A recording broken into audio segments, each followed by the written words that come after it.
वास्तुमधले तज्ञ पण आहेत, धर्मशास्त्रातले पण तज्ञ आहेत आणि ज्योतिषामध्ये तर PhD केलेली आहे. आणि मूळ संस्कृत ग्रंथातून अभ्यास करणे ही त्यांची खासियत आहे. त्यांचा जास्त परिचय करून देण्यापेक्षा त्यांच्या वक्तृत्वातूनच आपल्याला परिचय होईल. याच्या अगोदरचे 3 वर्ष सातत्याने ज्योतिष परिषदेच्या आव्हानाला प्रतिसाद देऊन ते व्याख्यान देत असतात. तर यावेळेस थोडी विद्यार्थी संख्या जास्त, ज्योतिष परिषदेच्या व्याख्यानामध्ये तेवढे सामावून घेऊ शकलो नाही. त्यामुळे ज्योतिष अभ्यास मंडळाचे भरत ओशिंग सर यांनी त्यांनाही विचारणा केली, अंजलीताईंना विचारणा केली होती आणि या व्याख्यानमालेचं आयोजन केलं. दोघांनी हो म्हटलं आणि मग आपल्या नाशिकच्या विद्यार्थ्यांना कमीत कमी या व्याख्यानमालेमध्ये सहभागी होऊन पूर्णपणे व्याख्यान ऐकता येणार. पुढचं व्याख्यान जे आहे ते आपल्या नाशिकच्याच सरांचं आहे, त्यांचाही आपण ठेवण्याचा प्रयत्न करू आणि भावे सरांचा ठेव आपण प्रयत्न करू. ते उशिंगोली त्यांच्याशी बोलून त्यांची वेळ घेऊन त्यांच्या वेळेनुसार ठरवतील. पण नाशिकच्या विद्यार्थ्यांना, कारण ज्योतिष परिषदेच्या आतापर्यंत इतिहास जो बघतोय मी त्याच्यामध्ये 1/3 विद्यार्थी एक त्या नाशिकचेच असतात आणि ह्यावेळेस सुद्धा नाशिकची विद्यार्थी संख्या जवळपास 70च्या वरती आहे. एकूण 280 विद्यार्थ्यांनी फॉर्म मागणी केली, पण नाशिकच्या विद्यार्थ्यांची संख्या त्याच्यात 70च्या वर आहे. म्हणजे परत यावर्षी सुद्धा आपण 1/3च आहोत. एवढंच मी या ठिकाणी सांगू इच्छितो आणि या व्याख्यानासाठी शुभेच्छा देतो. मी उदय कुलकर्णी सरांचं व्याख्यान ऐकायला आतुर आहे. धन्यवाद सर, सुरू करण्यासारखं. नमस्कार, धन्यवाद चांदवडकर सर, आपण छान परिचय करून दिला. आता आपण त्यांचं ओघवतं वक्तृत्व जे आहे ते ऐकणारच आहोत. तर उदय कुलकर्णी सर यांना मी विनंती करतो की त्यांनी व्याख्यानाला सुरुवात करावी. जय गुरुदेव. विनायकं गुरुं भानुं ब्रह्म विष्णु महेश्वरान् सरस्वतीं प्रणम्यादौ सर्व कार्यार्थ सिद्धये. आवाज येतोय बरोबर? हो हो, थँक्यू. ज्योतिष अभ्यास मंडळ नवीन नाशिकचे कार्याध्यक्ष, संस्थापक कार्याध्यक्ष आमचे जवळचे मित्र श्री अनिल चांदवडकर सर, जे महाराष्ट्र ज्योतिष परिषदेचे अध्यक्ष आहेत, त्यांना हार्दिक शुभेच्छा, धन्यवाद. जे काही तुमच्या बरोबर राहून आम्ही शिकलो, तुमच्या प्रेरणेनेच आम्ही शिकलोय. जे मला आठवतंय ज्यावेळेस आपण बरोबर काम करत होतो, काही नाही, मी छोटस जस्ट शास्त्री पास आउट झालो होतो. तुम्ही जो गायडन्स दिला, जो सपोर्ट दिला, त्या सपोर्टवर, त्या मॉरल सपोर्टवर मी BA MA PhD पर्यंत तुमच्या बरोबर राहूनच आणि तुमच्या मार्गदर्शनामुळेच झालं. पहिले तुम्हाला धन्यवाद. Thank you so much. Keep blessings. आमचे बरोबरचे सहकारी भरत ओशिंग सर, बाग सर, धन्यवाद. मी आता डायरेक्ट विषयावरच येतो. स्क्रीन शेअर करतोय.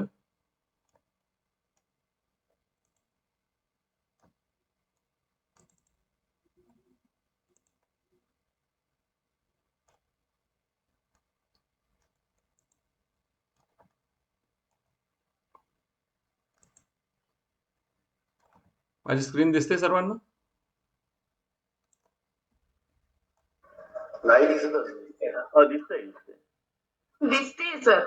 Thank you. Thank you.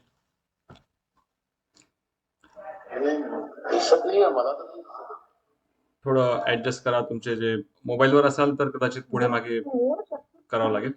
Adjust settings change करून घ्या. बाकी आहे ना, स्क्रीन व्ह्यूवर आहे? हो, दिसते. थँक्यू. ज्याच्यावर स्क्रीनवरती दिसतंय त्याला पिन करा, म्हणजे ते मोठे दिसेल आपल्याला.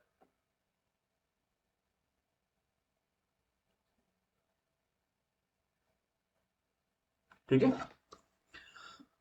महाराष्ट्र ज्योतिष परिषद दरवर्षीची शास्त्रीय परीक्षा घेत असते. त्या परीक्षेसाठी निबंध स्वाध्याय, निबंध देते. निबंधासाठी काही विशेष विषय दिलेले असतात. 1-2 विषय देत असतात दरवर्षी आणि त्या विषयातून आपल्याला एक विषय निवडून त्याबद्दल 15 कुंडल्या जमा करायच्या आणि त्या 15 कुंडल्यांबरोबर विश्लेषण आणि एक निबंध आपल्याला लिहायचा असतो.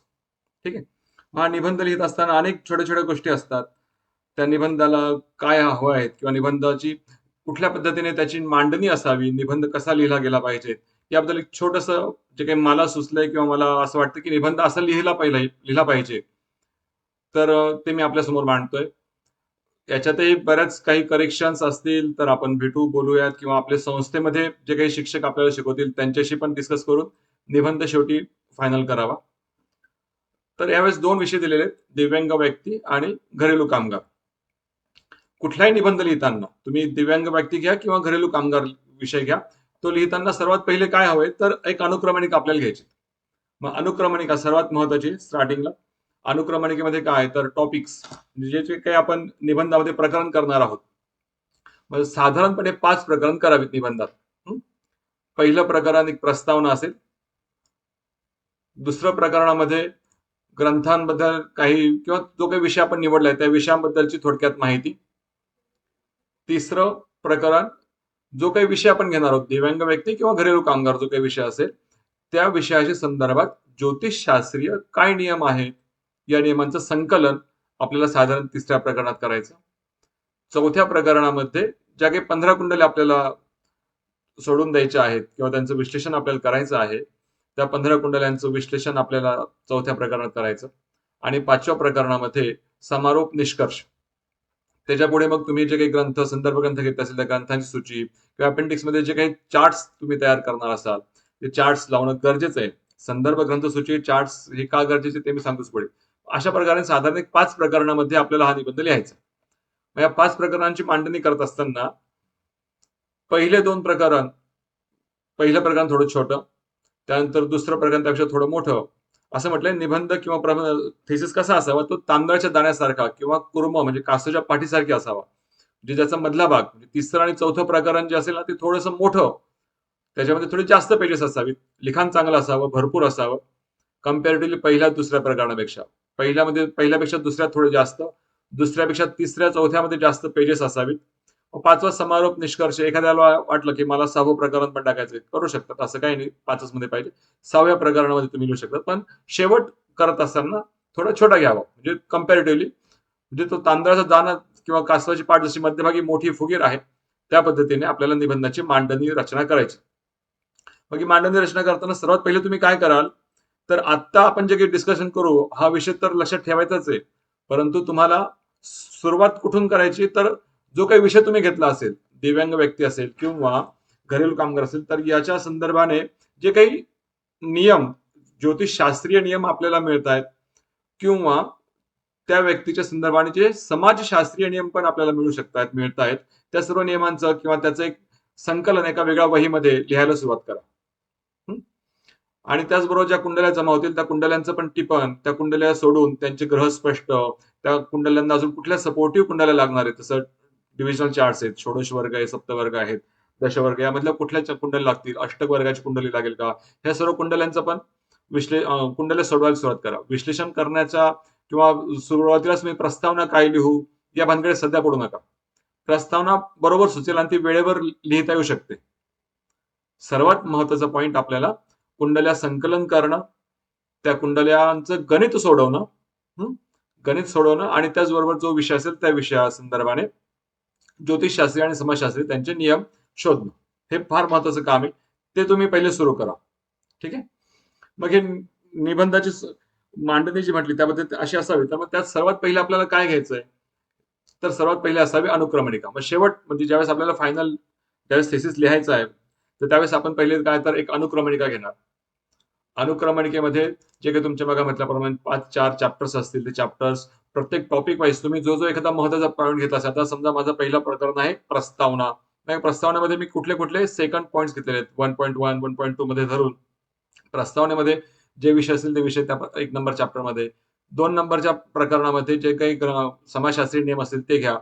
अशा प्रत्येक व्यवस्थित ती अनुक्रमणिका असली पाहिजे. त्या अनुक्रमणिकेच्या समोर पेज नंबर पण असावा, जेणेकरून जी व्यक्ती जे सर तुमचे निबंध तपासतील त्यांना कुठल्याही प्रकारचं जास्त कष्ट न पडता त्यांना ऍट अ ग्लान्स कुठे काय काय लिहिलेलं हे सर्व समजता आलं पाहिजे. कारण निबंध तपासनीस ज्यावेळेस निबंध तपासतात त्यावेळेस त्यांच्याकडे एक फॉर्मॅट दिला जातो आणि त्या फॉर्मॅट प्रमाणे सर्व आहे की नाही हे बघून आपल्याला गुण दिले जातात.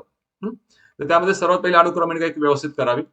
अनुक्रमणिकेनंतर दुसरा एक पेजवर आहे ना एक संक्षिप्ताक्षर सूची म्हणून असा जो एक टॉपिक असणार आहे किंवा पॉईंट आहे मी म्हणतो तो लिहावा. हा अवश्य लिहावा. याचा उपयोग काय आहे की आपण वेगळ्या ग्रंथांचा अभ्यास केलेला आहे किंवा कुठल्याही पुस्तकांचा जो काही अभ्यास केला असेल त्या प्रत्येक पुस्तकाचं नाव ज्या वेगवेगळ्या नियमांसाठी आपण वापरणार आहोत, जे वेगळे नियम आहेत त्या नियमांमध्ये जे काही ग्रंथ असतील त्या प्रत्येक ग्रंथाच्या वेळेस पूर्ण नाव लिहिण्यापेक्षा त्या पुस्तकाचं संक्षिप्त अक्षरात लिहावं. म्हणजे जसं आता मी इथे दाखवतोय, वेदांग ज्योतिष. म्हणजे वेजो म्हणजे काय, तर वेदांग ज्योतिष असं याचं नाव आहे. जे मी वे.जो.टी हे दिलं तर त्याचा अर्थ असेल वेदांग ज्योतिष. मग तो पुढे किती वेळेस येऊ. जर एखादा ग्रंथ मी बृहज्जातक नावाच्या ग्रंथातून काही नियम घेतले असतील तर ब्रू.जा. असं मी लिहिलं तर पुढे बृहज्जातकातून जे काही नियम, जे काही माझं संकलन असेल ते बृहज्जातकातलं आहे असं समजलं जाईल. त्यामुळे ही जी संक्षिप्त अक्षर सूची जी आहे ना, ही फार महत्वाची आहे. माझ्या मते ही सर्वांनी आपण लिहावी. जस्ट एक साधारण कशी असावी संक्षिप्त अक्षर सूची याचा एक छोटासा फॉर्मॅट इथे दाखवलाय. तर ही सर्वांनी केली पाहिजे. संक्षिप्त अक्षर सूचीनंतर पुढचा महत्वाचा पॉइंट असणार आहे प्रकरण 1 मध्ये प्रस्तावना. आज आपला विषय जो मला दिलेला आहे दिव्यांग या विषयावर बोलायचं, तर आपण फक्त दिव्यांगावरच बोलूया. ठीक आहे. तर प्रस्तावनेमध्ये सर्वात पहिले काय असावं, तर प्रस्तावनामध्ये ज्योतिष शास्त्र काय आहे, ज्योतिष शास्त्राचा उगम कुठे झाला, त्या ज्योतिष शास्त्राचा सध्याच्या काळामध्ये विज्ञान युगामध्ये काय उपयोग होऊ शकतो. कारण ज्योतिषावर बरेच आक्षेप घेतले जातात. मग हे आक्षेप खोडून काढण्याचं काम आपल्याला करायचंय, तर ते कशा पद्धतीने करता येईल हे आपल्याला इथे प्रस्तावनेत लिहायचंय. मी जस्ट एक छोटीशी प्रस्तावना काय असावी किंवा कशी असावी याबद्दल लिहिलंय. तर भारतीय संस्कृत ज्योतिषशास्त्राला एक अत्युच्च स्थान लाभले. हे शास्त्र केवळ भविष्य जाणून घेण्याचे साधन नसून मानवाच्या जीवनातील प्रत्येक टप्प्यावर मार्गदर्शन करणारे एक सूक्ष्म आणि सखोल विज्ञान आहे. अशा पद्धतीने आपण थोडीशी प्रस्तावना त्यामध्ये लिहायची. मग या प्रस्तावनेमध्ये काय लिहायचंय, तर बघा महत्वाचा टॉपिक इथे केलाय. प्रस्तावनेमध्ये ज्योतिषशास्त्र आणि त्याची पूर्वपीठिका याची माहिती द्यायची. ज्योतिष कुठून उद्गम झालाय, तर वेदांची जी 6 अंग आहेत, ज्याला त्याचा श्लोक इथे आहे, त्यामध्ये ज्योतिषशास्त्राचं महत्व काय आहे. तर 7 श्लोक आहे.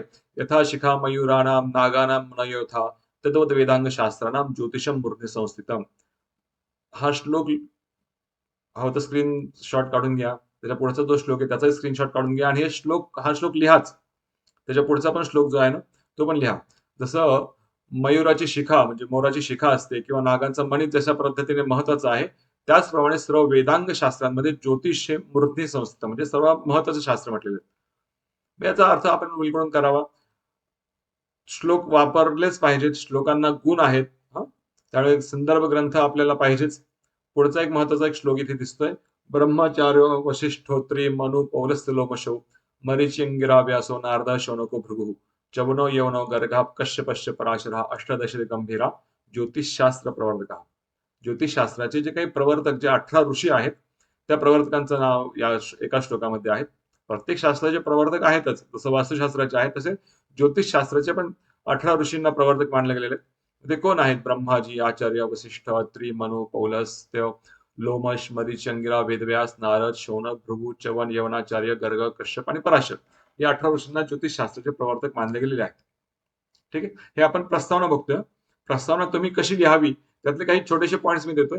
याला तुम्ही तुमच्या भाषेमध्ये विस्तारित स्वरूपात लिहिलंच पाहिजे. प्रस्तावना फार महत्वाची आहे आणि त्या प्रस्तावनेत पहिले ज्योतिषशास्त्राचा आपल्याला पूर्वपीठिका सांगायची. ज्योतिष हे वेदांग आहेत. मग त्याचा उपयोग कशासाठी केला जातो. त्यानंतर ज्योतिषाचे कुठले प्रकार झालेत. ज्योतिषाचे महत्वाचे जे 3 प्रकार आहेत, सिद्धांत, संहिता आणि होरा. हे जे 3 ज्योतिषशास्त्राचे महत्वाचे 3 विभाग आहेत यांच्याबद्दल आपल्याला माहिती लिहावी. सिद्धांत, संहिता, होरा, रूपम स्कंध त्रयात्मकम वेदस्य निरबलम चक्षुर ज्योतिषशास्त्र मनुत्तमम. मग त्यामध्ये तुम्ही सिद्धांताची माहिती लिहावी. तसंच असं पण आहे बऱ्याच ठिकाणी ज्योतिष 3 भाग तर आहेतच, पण ज्योतिषाबरोबर त्याच्याबरोबर जातक, गोल, निमित्त, प्रश्न, मुहूर्त आणि गणित या 6 अंगांचं पण ज्योतिषशास्त्र मिळून झालेलं आहे. त्याला महाशास्त्र म्हटलंय. या 6 विभागामध्ये गोल गणिताचा समावेश गणित स्कंदात, निमित्त शास्त्रात संध्या स्कंदात येतं. तर अन्य 3 जातक, प्रश्न, मुहूर्त हे होरा स्कंदात गणले जातात. म्हणजे हे होरा सिद्धांत आणि याचाच हा वेगळा भाग केला, उलगडून दाखवलाय फक्त. तुम्ही पुढे सिद्धांताबद्दल माहिती लिहा थोडीशी. सिद्धांत काय आहेत, सिद्धांत स्कंद काय आहे. तर सिद्धांत स्कंदात त्रुटीपासून कलाकालापर्यंतची कालगणना, सौरमास, चांद्रमास यांची गणना, ग्रहगती, ग्रह नक्षत्रांची स्थिती या सर्व प्रकारांचा विचार सिद्धांत प्रकारात केला जातो. ग्रहस्पष्ट विचार, फलादेशासाठी आवश्यक असणारे ग्रहस्पष्ट विचार हा सिद्धांत स्कंदावर आधारित आहे. हे लिहा आणि याबरोबर सांगण्याचा उद्देश आहे की आपल्याला माहिती पण पाहिजे ज्योतिषशास्त्राचे नक्की 3 स्कंद जे आहेत, कुठल्या स्कंदामध्ये काय आहे, कसला विचार केला जातो, हे आपल्याला माहिती पण पाहिजे. हे तर नुसतं ज्योतिषशास्त्र झालंय आणि संपलं असं नाहीये. तर संहिता स्कंदामध्ये काय आहे, तर ज्योतिषशास्त्र दुसरे स्कंद संहिता याचे विशेष महत्व आहे. याच्यामध्ये काय केलं जातं, तर जनकल्याण, जनहानी, वृष्टी विज्ञान, प्राणी मात्रांचे शुभाशुभ लक्षण, धूमकेतू, उल्का इत्यादींचा पृथ्वीवर होणारा परिणाम इत्यादींचा विचार केला जातो. भूशोधन, दिक्शोधन, शल्योद्धार, जलाशय निर्माण, मांगलिक कार्याचे मुहूर्त, वृक्षारोपण, दकारगल, भूकंप, राष्ट्राभिषेक फलादेश, मेदिनी ज्योतिष हे सर्व संहिता स्कंदात येतात. आणि तिसरा जो आपण अभ्यास करतोय महत्वाचा स्कंद म्हणजे होरा. ज्योतिषशास्त्रातील हा एक सर्वात महत्वपूर्ण स्कंद आहे. व्यावहारिक दृष्टिकोनातून जनसामान्यांमध्ये सर्वात लोकप्रिय याला होराशास्त्र, जातकशास्त्र असे म्हणतात. त्याचा एक श्लोक, होरा शब्दाची उत्पत्ती कशी झाली त्या पद्धतीने आणि होराशास्त्रामध्ये काय आहे, तर आचार्य वराह मिहिर यांच्यानुसार होराशास्त्रामध्ये राशी, होरा, दृष्का, नवमांश, पंचांश, त्रिशांश ग्रहांचे बलाबल, दिग्बल, चेष्टा बलादी बल, ग्रहांची प्रकृती, वर्ण, धातू, दृष्टी, दशा, अंतर्दशा, राजयोग, रिष्टयोग या सर्वांचा विचार कशात केला जातो, होरास्कंदामध्ये, जे आपण शिकतो. सामान्यतः ग्रहांची स्थिती, नक्षत्र इत्यादीद्वारा जातकाच्या जीवनातील सुखदुःखांचे अध्ययन करता येते. हा भाग दिसा आपल्याला प्रस्तावनेमध्ये जस्ट एक 3च पॉईंट दिलेत. याच्या व्यतिरिक्त आपल्याला भरपूर माहिती मिळेल, ग्रंथांमध्ये मिळेल, पुस्तकांमध्ये मिळेल, आपल्या संस्थेतील शिक्षक शिकवतील. ही पहिली प्रस्तावना फार महत्वाची. तुम्ही सुरुवात काय करत आहात तर याच्या पद्धतीने आपल्याला लिहायचं. त्या प्रस्तावनेतच पुढे आपल्याला लिहायचं विषयाची निवड. यासाठी गुण दिलेले आहेत. जे माझ्याकडे जो तक्ता आहे त्याच्यामध्ये प्रस्तावनेमध्ये विषयाची निवड यासाठी 2 गुण दिलेले आहेत. हा एक महत्वाचा टॉपिक आहे. आपल्याला गुण तर मिळवायचेच आहेत, गुणांप्रमाणेच लिहायचंच आहे, परंतु त्याबरोबर काही विशेष महत्वाचे पॉईंट्स पण लक्षात घ्या. विषयाची निवड, मी हा विषय का निवडला, जे काही आपल्याला 2 विषय दिलेले होते, दिव्यांग आणि घरेलू कामगार, यापैकी मला दिव्यांग हा विषय का निवडावा लागला, मी तो का निवडला, तर त्याचं कारणही आपल्याला तिथे स्पष्ट करायचं आणि त्यासाठी 2 गुण दिलेले आहेत. हातचे गुण आहेत. दिव्यांग हा विषय मी जाणीवपूर्वक आणि मनापासून निवडला कारण हा विषय फक्त एक सामाजिक गट न राहता त्यामागे दडलेली असते मानवी जिद्द, संघर्ष आणि आत्मसन्मानाची कहाणी. दिव्यांग व्यक्ती शारीरिक, मानसिक किंवा इंद्रियांच्या मर्यादांमुळे काही अडचणींना सामोरे जातात, पण तरी ते जीवनावरचा हक्क, स्वप्न आणि आत्मभान अजिबात सोडत नाही. आणि याच प्रेरणादायीतेमुळे मी हा विषय निवडला. म्हणजे मी असं लिहीन, तुम्हाला तुमच्या वाक्यामध्ये जे काही आवडेल, जे काही वेगळी वाक्यरचना सुचेल त्यामध्ये तुम्ही लिहायचंय, पण हा विषय लिहिला पाहिजे, म्हणजे हा पॉईंट लिहिला पाहिजे. आजच्या काळात दिव्यांग व्यक्तींना केवळ सहानुभूती नव्हे तर समतेच्या अधिकाराने समाजात स्थान मिळाले पाहिजे. आणि याचा महत्वाचा हा विषय घेण्याचा माझा महत्वाचा विषय म्हणजे काय, कारण काय, तर समाजाचं लक्ष त्यांच्याकडे वळवणं आणि एक संवेदनशील दृष्टिकोन निर्माण करणे हा माझा निबंध निवडण्याचं विशेष महत्वाचं कारण. दुसरा पर्याय होता घरेलू कामगार.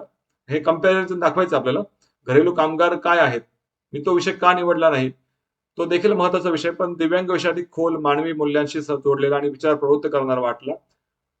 आणि यामुळे समाजात जागृती, समावेश आणि संवेदनशीलता वाढवण्याच्या प्रयत्नासाठी मी दिव्यांग हा विषय निवडला आणि मी त्यावर निबंध लिहिणार. त्यामुळे हा 2 गुणांचा हा पॉइंट आहे, विषयाची निवड का करायची, म्हणजे हाच विषय का घ्यायचा. पुढच्या 3 गुणांसाठी एक महत्वाचा पॉइंट असतो विषयाची सर्वसाधारण माहिती.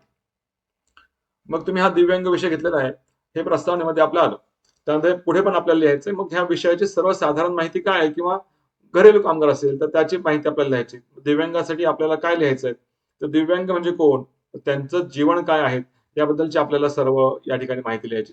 दिव्यांग एक प्रेरणादायी जीवन.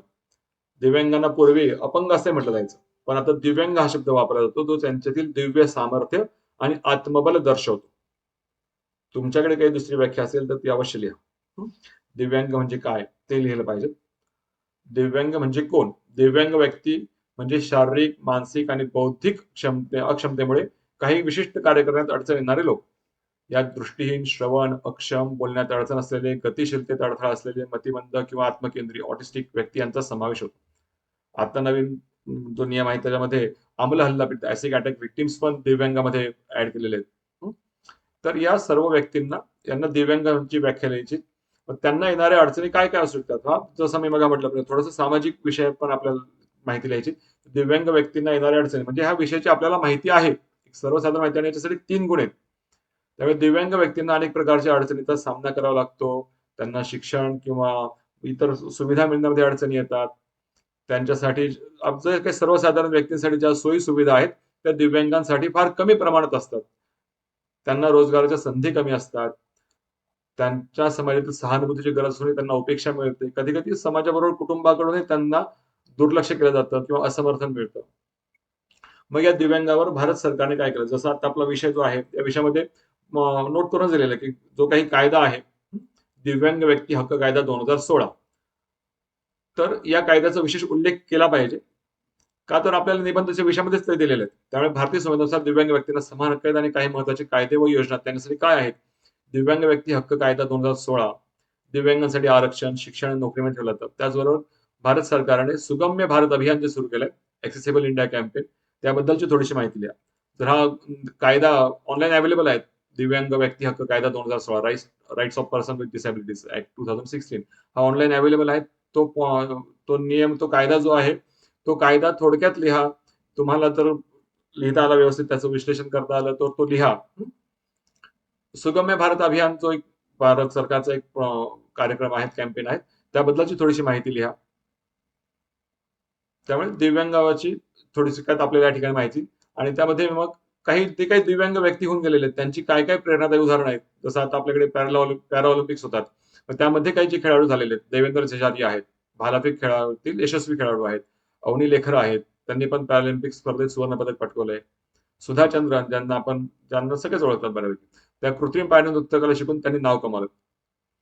हे सर्व दिव्यांग आहेत आणि त्या दिव्यांग असूनही त्यांनी त्यांच्या त्या जे काही अपंगत्व आलं किंवा दिव्यांगत्व आलं त्यावर मात करून त्यांनी त्यांच्या कार्यक्षेत्रामध्ये उत्तम नाव लौकिक मिळालेलं आहे. त्यामुळे अशा काही व्यक्तींची उदाहरणं लिहा. मग या दिव्यांगासाठी सामाजिक जबाबदारी काय येऊ शकते आपली? त्यांना सुविधा निर्माण करून देणे, त्यांच्यासाठी शिक्षण, प्रशिक्षणाच्या संधी उपलब्ध करून देणे, त्यांच्या प्रतिभेला व्यासपीठ निर्माण करून देणे, हे साधारण माहिती. आणि आपल्या विषयामध्ये ज्यावेळेस म्हटलेलं आहे की दिव्यांग व्यक्ती, त्याच्यामध्ये अंध, मूकबधीर हे 3 सोडून इतर विषय जे दिलेले आहेत ते विषयाची पण माहिती लिहायची आहे. परंतु दिव्यांग अपंगत्वाचे जे काही 21 प्रकारच्या लॉ प्रमाणे आहेत, दिव्यांग कायद्याप्रमाणे, ते सर्व 21 प्रकार आपल्याला या ठिकाणी घ्यायचे आहेत. याचा उपयोग पुढे होणार आहे आपल्याला. नक्की तो दिव्यांग कुठल्या, आपण जे काही कलेक्शन करू, डेटा कलेक्शन, त्या डेटा कलेक्शन मध्ये ह्या कुठल्या प्रकारामध्ये त्या व्यक्ती येतात त्यांची आपल्याला माहिती लिहावी लागेल. त्यामुळे दिव्यांगत्वाचे एकूण 21 प्रकार जे आहेत गव्हर्नमेंटच्या नियमाप्रमाणे, त्या सर्व 21 प्रकारांची माहिती लिहावी. त्यामध्ये दिव्यांगत्व किंवा अपंगत्व म्हणजे काय? एखाद्या आजारामुळे, कुपोषणामुळे व्यक्तीची किंवा त्याच्या इंद्रियांची कार्यक्षमता कमी होणे, यास अपंगत्व किंवा दिव्यांगत्व असं म्हणतात. मग ह्या दिव्यांगाचे जे 21 प्रकार आहेत त्यामध्ये पहिला आहे अंधत्व. आपल्याला अंधत्वाबद्दल लिहायचं नाहीये.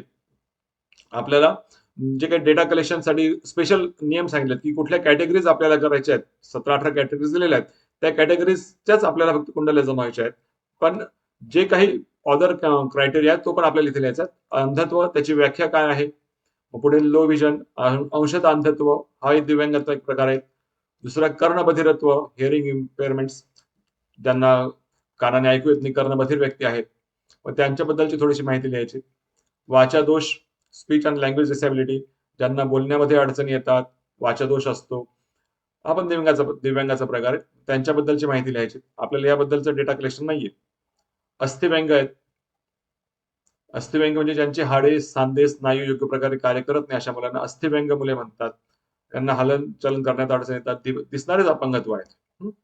दुसरं आहे मेंटल इलनेस, मानसिक आजार, असामान्य किंवा अस्वाभाविक वर्तन, मतिमंदत्वाखेरीज मेंदूमध्ये अन्य कोणत्याही कारणाने आलेला आजार व त्यामुळे सकारात्मक व नकारात्मक मानसिक आजार असणारी व्यक्ती होय. मग आपल्याला जे काही डेटा कलेक्शन करायचंय, ते डेटा कलेक्शन करणारी व्यक्ती जर या प्रकारात बसत असेल तर आपल्याला ती कुंडली जमवायची. कारण बऱ्याच वेळेस विषय येतो की दिव्यांगाच्या कुंडल्या कशा जमवायच्या. तर हा जो दिव्यांगातले जे काही लॉज मध्ये जे काही नियम दिलेले आहेत की कुठल्या व्यक्तीला दिव्यांग म्हणावं, अशी काही एखाद्या व्यक्ती आढळल्या तर आपल्याला त्यांची कुंडली घेता येऊ शकेल डेटा कलेक्शन मध्ये. आणि जर तसं काही जास्त असेल आणि खरंच त्या व्यक्ती दिव्यांग असेल तर त्यांना गव्हर्नमेंटच्या सोयी सुविधा उपलब्ध करून देण्यासाठी पण आपण त्यांना मदत करू शकतो. त्यामुळे हे महत्वाचे समजून घ्या, मानसिक आजार काय काय आहेत. बऱ्याच विद्यार्थ्यांना स्पेसिफिक लर्निंग डिसेबिलिटी म्हणजे अध्ययन क्षमता कमी असते. 10वी-11वी पर्यंत पण मुलांना लिहिता वाचता फार कमी प्रमाणात यायचं, वाचन करता येत नाही, गणित सोडवता येत नाही लवकर, अभ्यासात मागे राहतात. परंतु काही नियमाप्रमाणे त्यांना पुढील वर्गामध्ये अभ्यास करण्यासाठी पाठवले जातात. अशा मुलांना दिव्यांगाचं सर्टिफिकेट मिळतं. मग त्या मुलांच्याही कुंडल्या डेटा कलेक्शन मध्ये आपल्याला घेता येऊ शकतात. त्याचा एक विचार करा. अध्ययन अक्षम असतात. पुढचा आहे मेंदूचा पक्षाघात, सेरेब्रल पॉल्सी. ज्या लोकांना पक्षाघात हा वेगळा भाग आहे, मेंदूचा पक्षाघात वेगळा भाग आहे. पक्षाघात मध्ये काय तर मेंदूचा पक्षाघात मेंदूवर झालेला अपघात व अपघातामुळे मेंदूच्या विकास प्रक्रियेवर परिणाम होऊन शरीराच्या एका किंवा अनेक भागांचे नियंत्रण कमी झाल्याने बहुविध प्रकारची विविधांगी विकलांगता असलेली व्यक्ती. यामुळे काय होतंय तर हातपाय ताकद येते, मेंदूचा शरीरात ताबा राहत नाही, हलनचलन क्षमता कमी होते. हा एक महत्वाचा प्रकार आहे. ऑटिझम, स्वमग्नता. हा आपल्याला यायचा स्वतःच्या विश्वात हरवलेले असतात, समाजात कमी मिसळतात, असे बरेच लोक आहेत. खूप मोठे लोक आहेत, म्हणजे असं म्हणायचं की अल्बर्ट आइन्स्टाईन पण ऑटिझमचे शिकार होते. आत्ताच्या हे काळामध्ये जे काही मोठे व्यक्ती आहेत, बरेच लोकांचे नाव आहेत, तेही ऑटिझमच्या काही शिकार झालेले आहेत, स्वतःमध्येच गुंग असतात. अशा बऱ्याच लोकांच्या कुंडल्यांचा आपल्याला अभ्यास करता येऊ शकतो. ऑटिझम. पुढे बहुविकलांग, एकापेक्षा जास्त अपंगत्व असलेले, मतिमंदत्व, कर्णबधिर, अंध इत्यादी. कुष्ठरोग, यांच्या कुंडल्या बऱ्याच मिळू शकतात किंवा यांचे नियमही भरपूर आहेत लेप्रसीच्या, आणि हा आपल्या निबंधामध्ये विषय दिलेला आहे. कुष्ठरोग, कुष्ठरोगाच्या आघातामुळे हातापायात विकृती दिसते, त्वचेवर चट्टे खवले डाग असतात, हातापायाची बोटे सुन्न पडतात. हा कुष्ठरोगाचा प्रकार. बुटकेपणा, शारीरिक उंची कमी असणाऱ्या प्रौढ व्यक्तीची उंची, मग त्यासाठी नियम काय तर 4 फूट 10 इंच हा गव्हर्नमेंटचा नियम. शारीरिक गुणसूत्रामुळे शरीराची वाढ विकास इतर मुलांपेक्षा कमी असते. पुढचा प्रकार बौद्धिक अक्षमता, इंटेलेक्च्युअल डिसॅबिलिटी, अविकसित मांसपेशी, मस्क्युलर डायस्ट्रोफी, स्नायूशी संबंधित आजार आहे. मग हा आजार कुठल्या अवयवाचा आहे आणि त्या अवयवाचा कार्यग्रह हे शोधण्यासाठी आपल्याला महत्वाचं असतं. पुढचा प्रकार आहे 15वा मज्जा संस्थेचे तीव्र आजार, ज्यामध्ये फिट्स येणे, तीव्र स्वरूपात ताप येणे, मेंदूज्वर, ब्रेन ट्यूमर, तीव्र डोकेदुखी, चेतासंस्थेमध्ये क्षती निर्माण होणे, हायड्रोसिफिलिक संतुलन बिघडणे, हा मज्जा संस्थेचे तीव्र आजार, क्रोनिक न्यूरोलॉजिकल कंडिशन्स होते. बऱ्याच लोकांना आपल्याला दिसतात मेंदूज्वर आले, फिट्स येणारे लोक, अपस्मार, एपिलिप्सी, याचे बरेच पेशंट्स आहेत आणि याच्यामध्ये बरंच संशोधन झालेलं आहे एपिलिप्सीमध्ये. एपिलिप्सीचे नियमही ग्रंथांमध्ये खूप आहेत, आपल्याला ते शोधले की मिळतील बरोबर. पुढचा मल्टिपल स्क्लेरोसिस, मेंदूतील चेतासंस्थेतील संदेशवाहक चेतातंतूतील संरक्षक आवरण मायलिनला धक्का पोहोचल्यामुळे हा आजार होतो, याची माहिती लिहावी. थॅलेसेमिया, कॅन्सरची माहिती लिहावी. हिमोफिलिया, अधिक रक्तस्राव. आता रक्त म्हटल्यानंतर नक्की कुठल्या ग्रहाकडे हा भाग जाईल, त्यामुळे आपल्याला त्या अवयवात जो काही आजार आहे त्या पद्धतीने जो काही ग्रह त्याला कारणीभूत आहे तो ग्रह आपल्याला तिकडे बघायचा असतो. त्यामुळे हे महत्वाचं हे लिहून घ्यायचं. सिकल सेल रक्ताचे प्रमाण कमी असते. रक्ताच्या कमतरतेमुळे शरीराचे अवयव अंग खराब होतात, शरीरातील पेशींचा आकार सी टाईप होतो, हिमोग्लोबिनचं प्रमाण कमी होऊन थकवा जाणवतो. महत्वाचा एक ऍसिड हल्लाग्रस्त पीडित, ऍसिड अटॅक विक्टिम्स. शरीराच्या ज्या भागावर ऍसिड हल्ला झाला असेल ती जागा भाजल्यासारखी विद्रुप असते, चेहरा, हातपाय, डोळ्यावर काळ्या रंगाची भाजल्यासारखी त्वचा असते. याचेही ग्रहयोग आहेत. कंपवात, पार्किन्सन्स, असे 21 नियम जे 2016च्या ऍक्ट मध्ये आहेत, त्यांची माहिती आपल्याला लिहायची. ठीक आहे. हा झाला आपला पहिला दुसरा चॅप्टर. याच्यामध्ये प्रस्तावना आणि ह्या आजाराच्या संदर्भातली, विषयाच्या संदर्भातली साधारण सविस्तर माहिती आपल्याला लिहायची. याला गुण येतं, हे आपल्याला महत्वाचं लिहिलं गेलं पाहिजे. त्यानंतर मी प्रकरण 3 मध्ये काय लिहीन तर प्रकरण 3 मध्ये साधारण जे काही 17-18 आजार जे काही आपल्याला दिलेले आहेत त्या आजारांचे ज्योतिषीय नियम. आता आहे ना, एक गंमत अशी झालेली की नियम जे आजार दिलेले ते 17-18 आजार, म्हणजे आपल्याला कुंडल्या जमायच्यात 15 आणि क्रायटेरिया भरपूर आहेत. त्यामुळे असं काही नाही की प्रत्येक क्रायटेरियाची कुंडली असली पाहिजेत. म्हणजे मी जर चुकत नसेल तर तुम्ही एका क्रायटेरियाच्या 2, 4, 5, 10 कुंडल्या घेऊ शकतात, किंवा जर तुम्हाला प्रत्येकाची मिळाली कुंडली जमा करता आली तर व्हेरी गुड. पण एखाद्या क्रायटेरियाची मिळाली नाही म्हणून तो सोडून द्यायचा आहे, तो सोडू पण शकतात. ऍसिड अटॅक व्हिक्टिमची एखादी कुंडली नाही मिळाली तर ठीक आहे, काय हरकत नाही. पण ज्याच्यात जास्तीत जास्त मिळतील त्या कुंडल्यात घ्या, परंतु याच्यातून आपल्याला जो निष्कर्ष काढायचा तो निष्कर्ष समजून घ्या. त्यामुळे कुंडल्यात जमा करताना, डेटा कलेक्शन करताना फक्त 15च करा असं नाही म्हणणार मी. तुमच्याकडे जर जास्त डेटा आला तर तो आपल्याला अपेंडिक्स मध्ये शेवटी परिशिष्टामध्ये त्या कुंडल्यांचा डेटा टाकता येतो आणि त्यांचं विश्लेषण आपल्याला करता येऊ शकतं. सोडून आपल्याला फक्त 15 द्यायचे आहेत थेसिस मध्ये, पण आपलं वैयक्तिक विश्लेषण आपण वेगळ्या जास्त कुंडल्यांचं पण करू शकतो. त्यामुळे हा एक महत्वाचा विषय आपल्याला जो आहे दिव्यांगाचा दिलेला, त्यामुळे बऱ्याच वेगवेगळ्या क्रायटेरिया जो दिलेला आहे त्या क्रायटेरियामध्ये बऱ्याच वेगळ्या कुंडल्या पण आपल्याला भरपूर मिळतील, कारण एकाच याच्यावर आपल्याला आवडून नाही बसायचंय. त्यामुळे आपल्याला हा एक महत्वाचा भाग आहे. त्यामुळे ह्या कुंडल्या जमा करणं खूप काही अवघड नसणार, सोपा विषय. मग आता पुढच्या प्रकरणामध्ये आपल्याला लिहायचंय ज्योतिष तत्वे आणि नियम. आता हे दिव्यांगत्व हा जो प्रकार आहे हा कुठल्या ग्रहयोगांमुळे त्या व्यक्तीला झाला असेल, हा आता आपल्याला महत्वाचे टॉपिक सोडायचे. मग मी काय केलेलं आहे, एक जस्ट तुमच्या थोडक्यात माहितीसाठी विषयानुसार दिव्यांगत्व आणि त्या रोगांचा गट केला. एक 4-5 गट केलेले. मग काय जे काही आपण आता 20-21 प्रकार जे बघितले दिव्यांगाचे, त्यामध्ये पहिला गट मी केलाय हालचाल व अस्थि मांसपेशी संबंधित विकार, लोकोमोटर आणि मस्क्युलेटर डिसेबिलिटीज. मग हालचाल किंवा अस्थि मांसपेशी ज्या आहेत यांच्याशी संबंधित जे काही विकार आहेत त्या विकारासाठी कुठले ग्रह कारणीभूत ठरतायत? शनी जो अस्थि आणि संधिस्थानाचा कारक आहे, मंगळ शरीरशक्ती स्नायू, दशम भाव पाय आणि तृतीय भाव हात, त्यांचे मुख्य ग्रह. आणि त्यात येणारे कुठलं अपंगत्व आहे की कुठले दिव्यांगत्व त्याच्यामध्ये येतात या गटामध्ये हालचाल अपंगत्व, गुटकेपणा, मस्क्युलर डिस्ट्रॉफी, सेरेब्रल पाल्सी आणि एक अपंगत्व पार्किन्सन रोग. पार्किन्सन जो आहे तो पण याच्यामध्ये येतो. हालचाल करण्यासाठी थोड्याशा अडचणी येतात किंवा जास्त हालचाल होत असते. मग हा एक पहिला गट करायचा आहे. याच्यामध्ये मुख्य ग्रह मी 3 दिलेले आहेत. तुम्हाला अजून कुठले ग्रह दाखवता आले तर ते लिहा. गट दुसरा मी करेन मेंदू, तंत्रिका व बौद्धिक विकार, न्यूरोलॉजिकल अँड इंटेलेक्च्युअल कंडिशन्स. जे काही न्यूरोलॉजिकल प्रॉब्लेम झालेले आहेत त्या संदर्भाने ग्रह कुठले तर चंद्र, त्याचा मुख्य ग्रह असेल चंद्र, जो मनाचा कारक आहे. बुध बुद्धी आणि स्नायूंचा कारक. राहू केतू मानसिक भ्रम निर्माण करतात, त्यासाठी भावांचा विचार केला तर 5वा भाव, 6, 8, 12वा भाव. या गटामध्ये कुठले आजार येतात? बौद्धिक अपंगत्व, ऑटिझम, सेरेब्रल पाल्सी, दीर्घकालीन तंत्रशास्त्रीय आजार, शैक्षणिक अडचणी, एडीएचडी आणि पार्किन्सन्स हा पण आजार याच्यामध्ये येऊ शकतो. मेंदूवरील परिणामामुळे इथेच पण समाविष्ट आहे. गट 3 मी केला अनुवांशिक आणि रक्ताशी संबंधित विकार, जेनेटिक आणि ब्लड डिसऑर्डर्स. ब्लड संदर्भाने बघा आपण जे काही रक्ताची कमी, रक्त पातळ होणे किंवा कमी असणे, रक्त जास्त जाणे, त्या संदर्भाने गुरु जो जनुक आणि रक्त गुणधर्माचा कारक, चंद्र शरीरातील द्रव पदार्थ, मंगळ रक्ताचा कारक, राहू जनुकांमधील दोष. यात येणारे विकार कोणते कोणते तर थॅलेसेमिया, हिमोफिलिया, सिकल सेल रोग, मस्क्युलर डिस्ट्रॉफी. हे 4 आजार, हे 4 विकार अनुवंशिक रक्ताशी संबंधित मध्ये येतात. याच्या पुढचा गट केलाय अनेक अपंगत्व असणारे रुग्ण, मल्टिपल डिसॅबिलिटीज.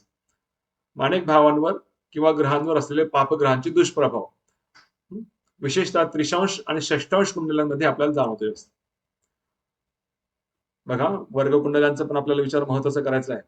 द्रेष्कांत, त्रिशांश, षष्ठांश हे ज्यावेळेस आपण कुंडल्यांचं विश्लेषण करू तर एका पानावर आपल्याला जी कुंडली सोडवायची असते त्या कुंडलीची ग्रह स्पष्ट तर लिहायचीच आहेत, दशांतर्श लिहायच्याच आहेत, परंतु त्याच्या मागच्या पानावर जे काही चार्ट्स ग्राफ हे दिलेला असतो कुंडलीचा मायना, त्याच्यामध्ये तुम्ही नवमांश कुंडली, त्रिशांश कुंडली, षष्ठांश कुंडली, द्रेष्कांत कुंडली घ्या. तुम्हाला अजून पुढे अष्टक वर्ग येत असेल तर अष्टक वर्गाच्या कुंडल्या मांडा.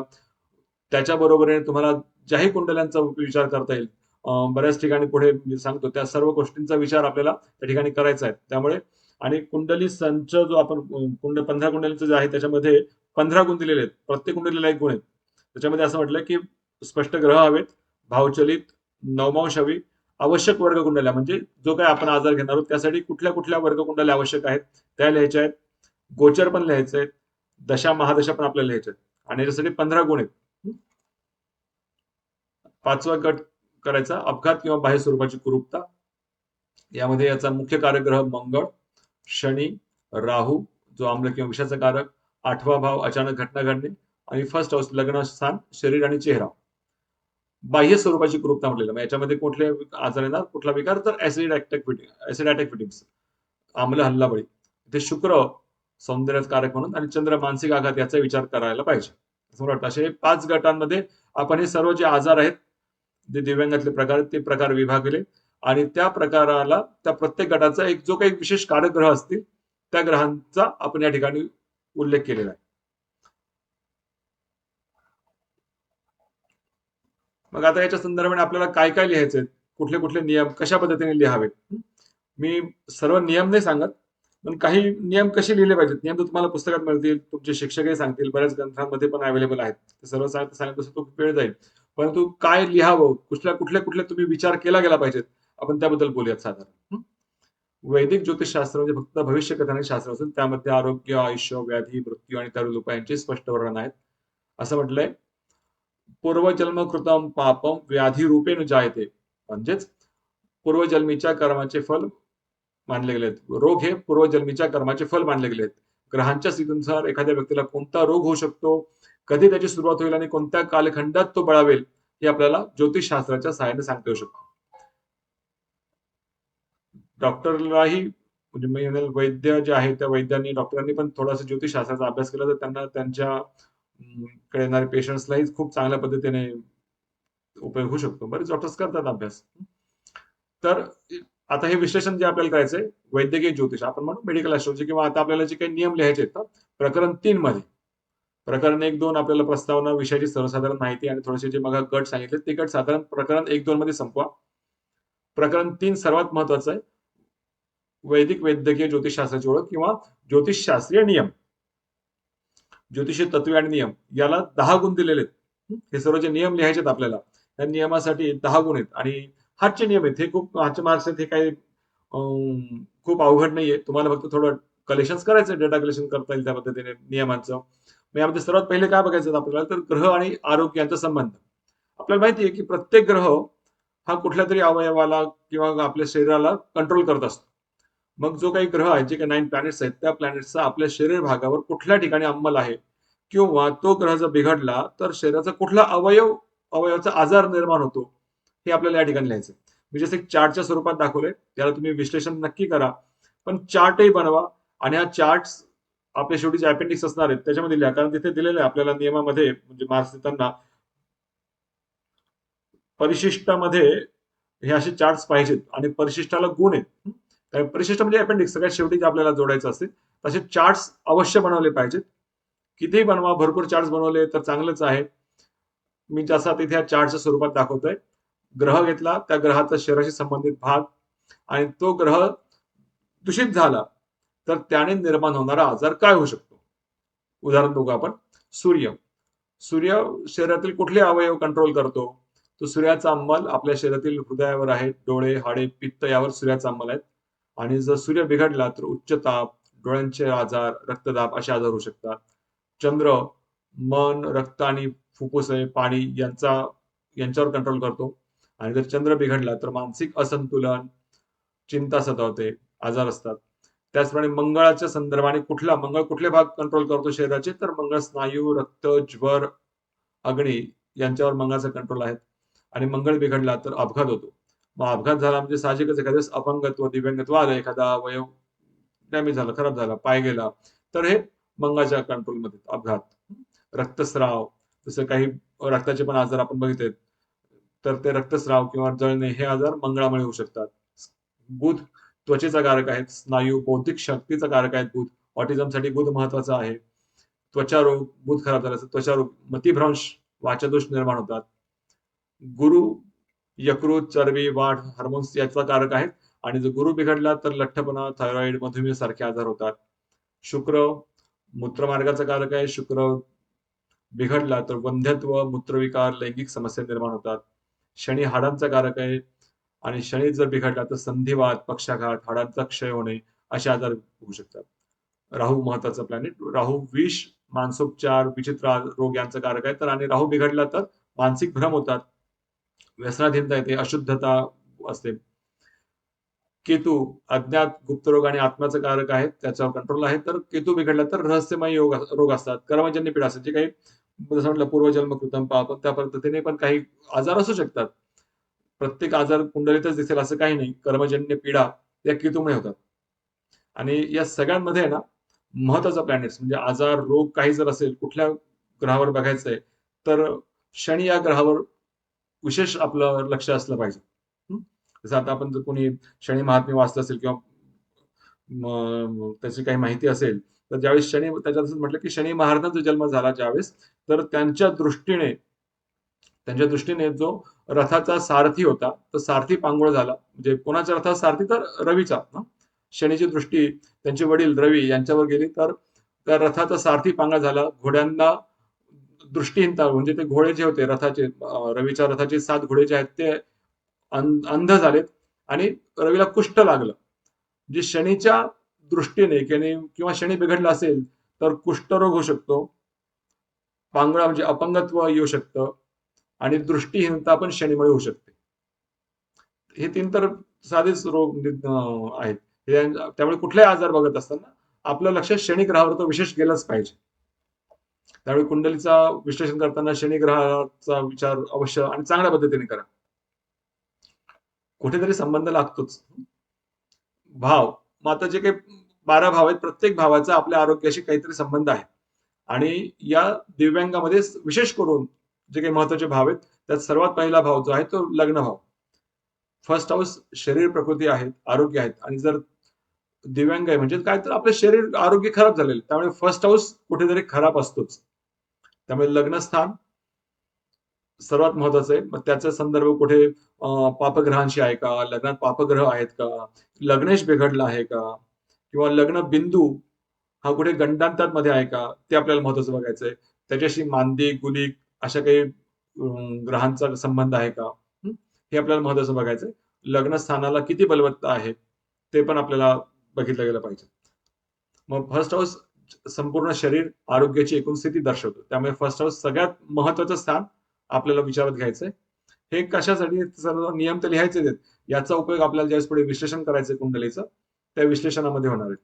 6ष्ठ स्थान बघायचंय, जे रोग आजाराचं स्थान आहेत, वैरीचे स्थान आहेत, औषधोपचार. मग जो काही आजार झालेला आहे तो आजार 6ष्ठ स्थानामध्ये असणारी राशी काय आहे, षष्ठेश कोण आहेत, तो कुठे गेलेला आहे, किंवा 6ष्ठ स्थानावर कुठल्या पापग्रहांचा संबंध येतो का, हे पण आपल्याला बघायचं. ग्रह किंवा एखादं स्थान बिघडणं किंवा एखादी राशी बिघडणं किंवा सुधारणं हे आपण आपल्या आता शास्त्री आहोत, त्यामुळे पहिल्या 2-3 वर्षामध्ये आपण हे शिकलेलोच आहोत. एखादा ग्रह सुधारतो म्हणजे नक्की काय होतंय, किंवा एखादा ग्रह बिघडतो म्हणजे नक्की काय परिस्थिती निर्माण होते हे आपल्याला माहितीच आहे. ते आता परत रिपीट करत बसत नाही. अष्टम स्थान महत्वाचं आहे. अष्टम स्थानावरून दीर्घकालीन आजार बघितले जातात, अपघात होतात आणि जे काही आपल्याला अष्टम स्थानाबद्दलची जी काही माहिती असेल ती माहिती अष्टम स्थानाबद्दलची लिहायची. सगळ्याच भावांची लिहिली तरी काही हरकत नाही. मी स्पेसिफिक केलं इथे, मला जे काही महत्वाचे भाव वाटले 1, 6, 8, 12 महत्वाचे भाव आहेत. 3, 10 आणि 5. तिसरा भाव आहे हात खांदे हालचाल यासाठी विशेष महत्वाचे आहेत. 10वा भाव गुडघे चालण्याची क्षमता दाखवतो. 5वा भाव बुद्धिमत्ता आणि न्यूरोलॉजिकल कंडिशन्स दाखवतो. त्यामुळे हे भाव जर बिघडला, 5वा भाव जर बिघडला तर न्यूरोलॉजिकल जे काही आजार आपण बघितले बघा गटामध्ये, त्या आजारांचा अवय होण्याची शक्यता असते.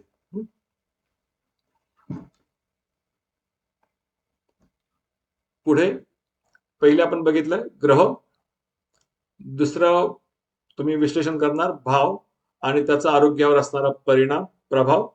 हे 12 भावांचं लिहा, काही अडचण नाही. पुढे लिहायचं राशी आणि त्यांचा शरीर भागावर होणारा अंमल.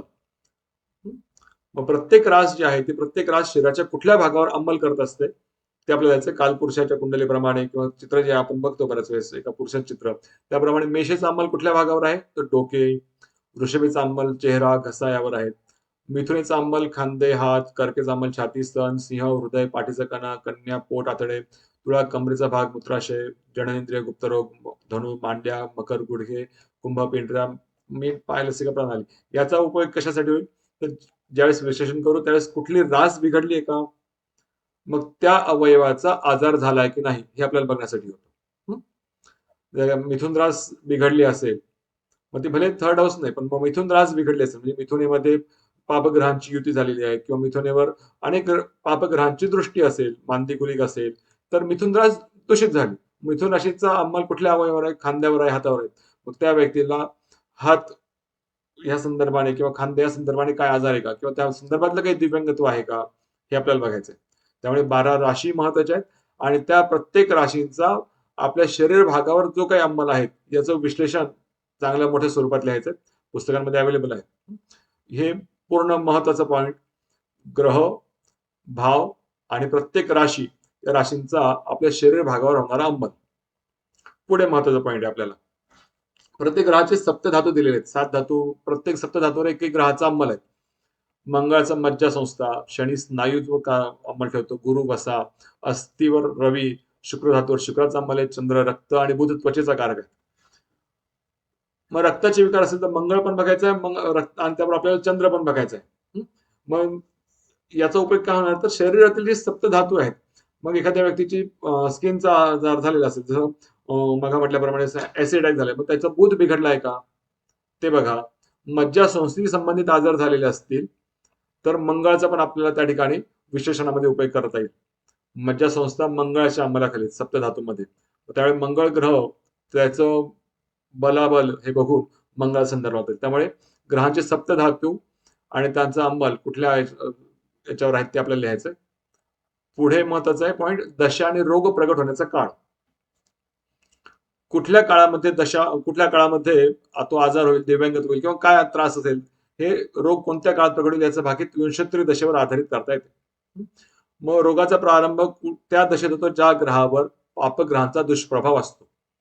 मग हा अवयव आजार जो आहे, जसं फिट्स आहे ना, मिरगी किंवा एपिलिप्सी आपण जे म्हणतो अपस्मार, तो नक्की कुठल्या कालावधीमध्ये सुरू झालं, कधी सुरू झालं, मग त्या ग्रहाची दशा अंतर्दशा बघायची. मग तो ग्रह नक्कीच कुंडलीमध्ये दूषित आहे असं आढळतो, मग आपल्याला तो ग्रह पण शोधायचा दशेचा विचार करून. रोग ज्या दशेमध्ये सुरू झालेला आहे त्या ग्रहावर पापग्रहांचा अंमल कसा आहे ते आपल्याला बघायचंय. 6-8-12चा अधिपती असेल एखादा ग्रह तर त्या ग्रहाच्या दशांतरशा कालामध्ये पण रोग प्रवृत्ती बळावते किंवा उद्भवू शकते. हे 6-8-12चे स्वामी बघा दशेसाठी महत्वाचे. पापग्रहांची दशा, जसं शनी मंगळ राहू त्याचे 4 नैसर्गिक पापग्रह, त्या पापग्रहांची दशा शरीरावर अधिक परिणाम करते. त्रस्त शरीरावर म्हणजे जो काही आजार असेल त्या आजारच्या वेळेस जर समजा कुठे संबंध लागले पण एखाद्या पापग्रहाची दशा असेल तर नक्कीच तो आजार वाढू शकतो. त्यामुळे दशा याचा पण महत्वाचा विचार केला पाहिजे. तर दशा संदर्भाने मला एक विशेष सांगावं वाटतं. दशा अंतरदशा याचं जे गणित आहे ना ते आपण आपलं वेगळं करून ठेवावं. कुठल्या कालावधीमध्ये असेल ते फक्त विश्लेषण करताना या दशेमध्ये असा आजार झाला किंवा हे उद्भवलं असं आपल्याला सांगायचंय. बऱ्याच वेळेस आम्ही बघतो निबंध तपासायला ज्यावेळेस येतात त्यावेळेस विद्यार्थी विश्लेषणामध्ये पण दशा स्पष्ट करून ठेवतात. तुमच्याकडून तसं अपेक्षित नाही विश्लेषणामध्ये दशा स्पष्ट केलेल्या. मी बघितलंय बऱ्याच विद्यार्थ्यांनी चार्ट्स लिहिलेत. मंगळ दशेमध्ये सगळ्या प्रत्येक ग्रहाची अंतरशा लिहून ठेवली. राहू दशा, राहू दशेमध्ये तुम्ही प्रत्येक ग्रहाची दशांतरशा कालावधी लिहून ठेवण्याचं काहीच कारण नाही तुम्हाला. त्याच्याने पान वाढतं, असं वाटत असेल की विश्लेषणामध्ये ते काउंट केलं जाईल तर ते काउंट होत नाही, त्याच्याने तुमचा निगेटिव्ह इम्पॅक्ट पडतो. त्यामुळे दशा अंतरदशा कॅल्क्युलेशन हे वेगळं ठेवा, आपल्या जवळ ठेवा एखाद्या वहीमध्ये. फक्त विश्लेषण करताना कुठली दशा चालू झाली होती हे आपल्याला तिथे नोट करायचंय, किंवा कुठल्या दशेमध्ये काय आजार झाला याचा विचार करायचा आहे, किंवा कधीपासून कधीपर्यंत या ग्रहाची दशा या कालावधीपासून या कालावधीमध्ये होती, त्याची अंतरशा इथून इथपर्यंत होती, असंच विश्लेषण पाहिजे. पूर्ण ग्रह दशा स्पष्ट करायला तुम्हाला तिथे कोणी विचारत नाहीये. त्यामुळे तसं लिहून उगीच पानं वाढवू नका किंवा विश्लेषणाचं जागा भरून देऊ नका. तुम्हाला विश्लेषण एका पानात, 2 पानात, 3 पानात किती करायचं ते करा, तुमच्यावर डिपेंड आहे. पण मुद्द्याला धरून विश्लेषण असलं पाहिजे. कुठेही आपला विश्लेषणाचा पॉइंट भटकता कामा नये. मग तुम्ही एका पानामध्ये जरी सटीक विश्लेषण केलं असेल ना, बरोबर पॉइंट टू पॉइंट, तरी चालणार आहे. पण ते विश्लेषण बरोबर असावं. उगीच काहीतरी भरायचं म्हणून वर्गकुंडलीचे नियम किंवा दशेचे नियम सगळे तिथे म्हणजे गणित तिथे करत बसायची गरज नाही. त्यामुळे हा महत्वाचा भाग लक्षात घ्या. बरेच वेळेस विद्यार्थ्यांनी केलेले आहे मागच्या, तसं नाही करायला पाहिजे आपण. पुढे वर्गकुंडल्यांचा विचार करायचाच वर्गकुंडल्या महत्वाचे आहेत, कारण त्यासाठी दिलेले आहे आवश्यक वर्गकुंडल्यांचा विचार केला असेल तर त्याला गुण आहे. आणि जर तुम्ही वर्गकुंडलीचा विचार केला नसेल तर तिथे तुमचा हातचा मार्ग जाऊ शकतो. त्यामुळे वर्गकुंडल्या कुठल्या विशेष अभ्यास करायच्या आहेत तर त्रिशांश कुंडली D30, षष्ठांश कुंडली हे सूक्ष्म रोग दाखवतात, सूक्ष्म रोगाची कारण आणि कर्मजन्य दोष उघड करतात. षष्ठांश काही 60 भाग दिलेले आहेत, एका कुंडलीचे 60 भाग केल्यानंतर प्रत्येक षष्ठांशाला एक वेगवेगळं नाव दिलेलं आहे. आणि क्रूर षष्ठांशामध्ये जर ग्रह असेल, एखादा ग्रह जर क्रूर षष्ठांशामध्ये असेल तर त्या ग्रहाने दर्शवलेला आजार किंवा त्या ग्रहाशी संबंधित आजार येऊ शकतो. त्यामुळे षष्ठांश कुंडलीचा विशेष विचार करा. ज्या काही आपण नियम लिहिणार आहोत त्या नियमामध्ये षष्ठांश कुंडली त्याचे जे 60 प्रकार आहेत ते 60 नावं लिहा, आणि त्या नावांप्रमाणे तिथे एखादं आपल्याला माहिती मिळाली क्रूर षष्ठांश कुठले आहेत तर क्रूर षष्ठांश थोडीशी माहिती ते लिहा, जेणेकरून त्याचा पुढे आपल्याला उपयोग करता येऊ शकतो. तर D30 D60 महत्वाचे आहेत. D3 द्रेष्कान कुंडली पण महत्वाचे आहेत आणि नवमाश कुंडली पण महत्वाचे. म्हणजे आवश्यक वर्ग कुंडल्या ह्या 4 तर सोडवल्याच पाहिजे, म्हणजे कंपल्सरी मी म्हणेल D3 D9 D30 D60 या 4 वर्ग कुंडल्या तुम्ही ज्यावेळेस गणित सोडवणार आहात त्यावेळेस ह्या कुंडल्या नक्की मांडा. द्रेष्कानावर आधारित पण रोग विचार केला जातो. द्रेष्कान कुंडली खूप महत्वाची आहे आजार रोग बघण्यासाठी. जस्ट एक मी छोटासा श्लोक लिहिलाय. आता मध्ये श्लोक टाकला. तसं जे काही आपण हे ग्रहांचं नियमांचं जे संकलन करणार आहोत ह्या संकलनामध्ये पण तुम्ही जे काही नियम लिहिणार ते नियम लिहिताना श्लोक मध्ये मध्ये लिहित जा, कारण गुण आहेत. तुम्ही असं म्हटलेलं आहे जुन्या ग्रंथांचा आधार संदर्भ दिला आहे काय, हा पॉइंट आहे. त्यामुळे तुम्हाला जुन्या ग्रंथांचा संदर्भ हा नक्कीच द्यायचा आहे, ते टाळून चालणार नाही. तुम्ही काहीतरी श्लोक विथ रेफरन्स संदर्भासहित पाहिजेत, विथ रेफरन्स. एखादा तपासणीकडे गेला आणि त्यांनी जर चुकून तुमच्या श्लोकासाठी ते पुस्तक उघडलं, ग्रंथ उघडला, तिथे नसेल तर मग चांगलं नाही. त्यामुळे तुम्हाला जे काही संदर्भ द्यायचे त्या संदर्भासाठी ते ग्रंथ घ्या. त्याच्यातून नक्की संदर्भ, खूप चांगले ग्रंथ अवेलेबल आहेत, सांगेन तुम्हाला. ते संदर्भ अवश्य असले पाहिजेत. मग द्रेष्कानाचा संदर्भ हा एक छोटासा श्लोक आहे. याचा अर्थ काय आहे की द्रेष्कान उदित गोलार्धामध्ये शीर, नेत्र, कर्ण, नासिका, गाल, हनुवटी व मुख हा प्रथम द्रेष्कान. मला वाटतं द्रेष्कान कुंडली कशी सोडवावी हे माहिती असेल. एका राशीचे 3 भाग, त्यातला पहिल्या भागामध्ये ग्रह असेल तो कुठल्या ठिकाणी आहेत. दुसरा द्रेष्कानामध्ये जन्म असेल तर ग्रह असेल तर कंठ, खांदे, दंड, कुक्षी, हृदय, उदर व नाभी हा दुसरा द्रेष्कान. बस्ती, शिश्न, गुद, वृषण, मांड्या, गुडघे, पोटरे आणि पावले हा तिसरा द्रेष्कान. उदित चक्रार्धास डावे आणि अनुदित चक्रार्थास उजव्या अंग असं म्हणतात. मग पहिल्या द्रेष्कानामध्ये पहिल्या द्रेष्कानात जन्म असेल तर तो ग्रह नक्की उदित गोलार्धामध्ये असेल आणि अनुदित गोलार्धात असेल तर नक्की कुठल्या अवयवाचा आजार आहेत हे आपल्याला द्रेष्कान कुंडलीवरून समजू शकतं. ग्रह जो बिघडला असेल तर त्याने कुठला द्रेष्कान बाधित केलेला आहे, म्हणजे कुठला अवयव बाधित केलेला आहे आपल्याला द्रेष्कान कुंडलीवरून चांगलं समजतं. त्यामुळे द्रेष्कानाचा विचार करा, झालाच पाहिजे. याच्याबरोबर जसं ग्रह, राशी, भाव बघितलेत, दशा अंतरदशा बघितल्यात, द्रेष्कान वर्गकुंडल्या बघितल्यात, त्याप्रमाणे काही विशेष महत्वाचे पॉइंट्स काय घ्यायचे विश्लेषणामध्ये. तर बाधकेश. बाधकेश काय, बाधकेश कशाला म्हणतात, त्याचा अर्थ काय तो लिहा. बाधकेश म्हणजे अडथळा निर्माण करणारा, त्याच्याबद्दलची व्याख्या लिहा. बाधकेश प्रत्येक स्थानाप्रमाणे वेगवेगळा असतो. प्रत्येक कुंडलीला, प्रत्येक लग्न कुंडलीला बाधक स्थाने वेगवेगळे आहेत. 7, 9, 11 स्थान बाधक आहेत आणि त्याचा प्रभाव काय आहे, बाधकेश काय आणतो, तो रोग, विघ्न, मानसिक बंधन आणतो. त्यामुळे बाधकेशाचा विचार आपल्याला लिहायचा आहे. दुसरा मार्केश पण लिहायचा आहे. कुंडलीतील 2nd हाऊस आणि 7th हाऊस याला मारक स्थान म्हणतात आणि त्यांचा जो अधिपती तो मार्केश. एखादा ग्रह मारक स्थानात आहे का किंवा मार्केशा बरोबर आहे का हे पण ज्यावेळेस आपल्याला विश्लेषण करायचंय त्या कुंडल्यांच्या विश्लेषणामध्ये याचा उपयोग करता येईल. मग त्या मार्केशाचा प्रभाव काय, मृत्यू किंवा गंभीर अपघात मार्केश देतो. महत्वाचं आहे मांदी आणि गुलिक यांचा विचार करायचा आहे. गुलिक शनीचा उपग्रह हा जर चंद्र किंवा लग्नाजवळ असेल तर रोग आणतो, अडचणी, कलह उत्पन्न करतो. त्यामुळे गुलिकाचा विचार करायचा आहे. मांदीचा पण विचार करायचा आहे. गुलिक सारखाच उपग्रह हा काय करतो, तो रोग आणि मानसिक वेदना देतो.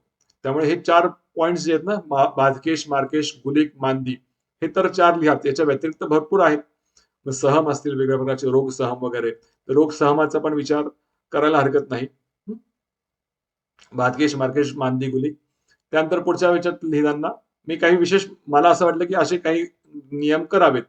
तर मग याच्यामध्ये मला काय केलं व्हायला पाहिजे, तर ग्रहांनी निर्माण केलेले रोग. प्रत्येक ग्रह कुठले कुठले रोग निर्माण करतायत ते लिहा. भावांनी निर्माण केलेले रोग, कुठल्या भावांनी कुठला रोग निर्माण होतो ते लिहायचं आहे. राशींनी निर्माण केलेले रोग. त्याचबरोबर आता कॉम्बिनेशन्स मध्ये एखादा ग्रह एखाद्या भावात असेल तर कुठला रोग निर्माण होतो हे आता कॉम्बिनेशन्स मध्ये बघा. जसं अष्टमातील मंगळ. अष्टमातील मंगळाचा मला इथे श्लोक असा सांगतो, व्याधी प्राय अल्पायु क्रूशरीराह नीच कर्म कर्ताच निधनस्ते क्षितितने भवती पुमान शोक संतप्तः. असं म्हटलंय, जर मंगळ 8व्या घरात असेल तर ती व्यक्ती सहसा आजारी असते, अल्पायुषी असते, शरीरयष्टी खराब असते, नीच काम करते आणि शोकत असते. शरीरयष्टी खराब असते म्हणजे बुटकेपणा असतो किंवा शरीरामध्ये काहीतरी आजार असतो. अष्टमातील मंगळ. मग हे काय झालंय, तर ग्रह आणि भाव यांच्या कॉम्बिनेशनने जो आजार निर्माण झालेला आहे तो आजार आपण या ठिकाणी घ्यायचा. पुढचा पॉइंट येईल, राशी आणि भावामुळे निर्माण झालेले रोग. एखादी रास, समजा कन्या रास षष्ठात असेल किंवा कुंभ रास अष्टमात असेल. मग अष्टमातली कुंभ रास, अष्टम स्थान अशुभ स्थान, कुंभ राशीचा अंमल कुठल्या अवयवावर आहेत आणि त्यामुळे त्या कॉम्बिनेशनमुळे कुठला आजार उत्पन्न होऊ शकतो, कुठला रोग निर्माण होऊ शकतो ते आपण लिहा. राशी आणि भावाने निर्माण झालेले रोग, राशी आणि ग्रहांनी निर्माण केलेले रोग. जसं आपण मग अष्टमातील मंगळ बघितला, तसा हा ग्रह म्हणजे मंगळ हा एखाद्या अशुभ राशीमध्ये, शत्रू राशीमध्ये असेल, कर्केमध्ये असेल, कर्केचा मंगळ, कर्क रास चंद्राची रास सेन्सिटिव्ह, मग त्या राशीमध्ये मंगळ असल्यास कुठला आजार झालाय, मानसिक आजार झालाय का तो आपल्याला बघता येईल. मेषेतील शनी, मेष मेंदू डोक्याचा संबंध आहेत, शनी पापग्रह, मग मेषेतल्या शनीने कुठला आजार देऊ शकतो हे आपल्याला ग्रंथांमध्ये आहेत, त्या पद्धतीने बघायचंय. मेषेतल्या शनीमुळे मेंदूशी संबंधित आजार आले का हे बघा. राशी आणि ग्रहांचा आजार. पुढे ग्रह, भाव आणि राशींनी निर्माण केलेले रोग. इथे ग्रहांबरोबर तो कुठल्या भावात आहेत आणि तो कुठल्या राशीमध्ये आहेत याच्याने पण रोग निर्माण होतात, यांचा पण विचार करायचा. म्हणजे 7 पॉइंट्स आहेत ना आपल्याला विश्लेषण संकलनामध्ये फार महत्वाचे आहेत. ग्रहांनी निर्माण केलेले रोग, भावाने निर्माण केलेले रोग, राशीने निर्माण केलेले रोग, ग्रह भावांच्या कॉम्बिनेशनने निर्माण केलेले रोग. जसं आता उदाहरण दिलं, अशाच पद्धतीने राशी भावाने निर्माण केलेले रोग, राशी ग्रहांनी आणि ग्रह भाव राशी या तिघांच्या कॉम्बिनेशन झालेले रोग, हे महत्वाचं लिहायचं आपल्याला. ठीक आहे. पुढच्या पॉइंट्स मध्ये असं लिहू शकतो आपण, दिव्यांगकारक ग्रह विचार. रोगस्थान अर्थात षष्ठस्थान अधिपती. मग 6वं स्थान रोगस्थान आहे, त्याच्या संदर्भाने षष्ठेश रोगदायक आहेत. षष्ठेश ग्रह आता स्पेसिफिक षष्ठेश आणि त्याने जो ग्रह आहेत त्याने दर्शवलेले रोग कोणते आहेत. अष्टम स्थान द्वादश स्थानाचे अधिपती त्यांनी दर्शवलेले रोग काय काय आहेत. षष्ठ स्थानातील ग्रह जो आहेत, एखादा ग्रह बिघडलाय त्याने कुठले आजार झालेले ते याचा उपयोग आपण विशेषणामध्ये पण करू शकतो. विशेषणामध्ये विशेष असं होईल की एखादा ग्रह जर षष्ठात आहे तर मग त्याने कुठल्या अवयवांचा आजार असू शकतो आणि तो अवयवाचा आजार या व्यक्तीला असं झालेला आहे. मग षष्ठातील ग्रह किंवा लग्न आणि लग्नातील ग्रह जो बिघडलाय, जसं प्रथम स्थान ज्याला लग्न स्थान होतं, बघितलं आपण शरीर म्हटलेलं आहे. लग्न झालेले ग्रह शारीरिकदृष्ट्या महत्वाचा असतात. लग्नेश हाही महत्वाचा आहे. लग्न स्थानातील ग्रह बिघडलेला असेल किंवा लग्नेश बिघडलेला असेल तर त्यांनी दर्शवलेल्या धातूचा अवयवाचा आजार असतो. जसे लग्नातील बुध बिघडला असेल तर त्वचेचा आजार, लग्नातील शनी बिघडलेला असेल तर स्नायूंचा आजार. मग हे विश्लेषणामध्ये एखाद्या कुंडलीचं विश्लेषण आपल्याला करायचंय तर त्यामध्ये याचा उपयोग होईल. लग्नामध्ये शनी आहे आणि तो बिघडलेला आहे, मग त्या व्यक्तीला स्नायूंचा आजार झाला हे आपल्याला तिथे दाखवता येईल. मग त्या संदर्भाने छोटेसे आजार, सूर्य बिघडला तर अस्थिज्वर, अस्थिभंग होतं, अस्थि दौर्बल्य असतं. चंद्र बिघडला तर रक्तविकार, रक्ताचा भाव कमी, रक्त असणे. मंगळ शुष्कताजन्य रोग, त्वचा जळते, त्वचा कोरडी पडते, ऍसिड अटॅक्स मध्ये त्वचेचा संबंध आहे, तिथे मंगळ बघायचं आहे. बुध चर्मरोग, कुष्ठरोग. गुरु स्थूलता किंवा दौर्बल्य येतं, अवयवामध्ये दौर्बल्य गुरु आणू शकतो. शुक्र मधुमेह, धातुक्षय, दुर्बलता येते. शनीमुळे पण पक्षाघात होतो, स्नायूंचे दौर्बल्य येतं. साधारणपणे अशा पद्धतीने एखादा ग्रह फर्स्ट हाऊस मध्ये बिघडला असेल, लग्न स्थानामध्ये बिघडला असेल तर त्याच्या कुठले अवयव, कुठला आजार होऊ शकतो हे आपल्याला लिहायचंय. पुढे एखादा ग्रह नीच राशीमध्ये असेल किंवा शत्रू राशीमध्ये असेल तर त्याने दर्शवलेले आजार. नीच राशीतील अथवा शत्रू राशीतील ग्रह दुर्बल समजले जातात. अशा ग्रहांच्या संबंधाने तत्वाचे, धातूचे त्रिदोष, कफ, पित्त, वात जे आहेत त्यांचे आजार निर्माण होतात. त्यामुळे त्या धातूंचे त्रिदोष पण लिहायचे, ग्रहांचे त्रिदोष पण लिहायचे. नीच राशीतील ग्रह ज्या अवयवाचा आजार झाला असेल त्याने संदर्भ दर्शवलेला जो ग्रह असेल तो ग्रह नीच राशीमध्ये आहे का किंवा शत्रू राशीत आहे का ते आपण शोधायचंय आणि ते विश्लेषणात लिहायचंय. एक महत्वाचा ग्रह जो आजार देऊ शकतो, कधी कधी एखाद्या वेळेस कुंडलीमध्ये नाही सापडला पण हा एक ग्रह बघू शकतो, बघायला पाहिजे. अवरोही ग्रह त्याला म्हणतात. अवरोही म्हणजे जो ग्रह परम उच्च स्थितीपासून पुढे निघून परमनीच राशीकडे जात आहेत. परम उच्च स्थिती म्हणजे जसं आपण म्हणू मेषेचा रवी हा उच्च झाला, परम उच्च झाला आणि तो उच्च स्थितीतून तुळेकडे चाललेला आहे. म्हणजे तो मेषेतून वृषभेत गेला, वृषभ, मिथुन, कर्क, सिंह अशा प्रकारे तो डाऊन कडे चाललेला आहे. नीच परम नीच राशीकडे चाललेला आहे, त्याला अवरोही ग्रह म्हणतात, म्हणजे डाऊन स्थितीकडे जाणारा. आणि अवरोही ग्रहाची पण दशा रोग उत्पन्न करू शकते. हा महत्वाचा पॉईंट आहे. एखाद्या वेळेस दशा अंतरदशा नाही लागली तर तो ग्रह अवरोही आहे का हे आपण बघा. आणि मी म्हणेल जो काही नवीन विचार मांडलाय ना, असं एक आपल्याला संशोधनाला पण काही पॉईंट दिलेले आहेत. असं म्हटलंय निबंधाचं मूल्यमापन करताना नवीन विचार मांडलाय का, काही संशोधन केलंय का वेगळं, त्यासाठी 8 गुण आहेत, तब्बल 8 गुण आहेत. म्हणजे 8 गुणांमध्ये आपल्याला काहीतरी विशेष लिहायचंय. मग विशेष लिहिताना कुठला ग्रह सापडतोय का, अवरोही ग्रह मिळालाय का, त्याची दशा रोग निर्माण करू शकते असं म्हटलेलं आहे. मग या ग्रहावर जरा थोडंसं फोकस करा आणि हे आपण निष्कर्षामध्ये लिहू शकतो. क्रूर षष्ठांशामधील ग्रह त्याची दशा, जसं मग म्हटलं षष्ठांश 60 प्रकारचे जे आहेत, त्या षष्ठांशात जो काही ग्रह असतील त्याची पण दशा त्रासदायक ठरते, आजार निर्माण करू शकते. त्यामुळे क्रूर षष्ठांशामध्ये एखादा ग्रह असेल तर तो ग्रह पण रोग निर्माण करतो. हे पण आपल्याला ग्रहांचं कुंडलीचं जे विश्लेषण करू त्यामध्ये संशोधन करता येऊ शकतं. हे संशोधनासाठी मुद्दा आपल्याला लक्षात ठेवा.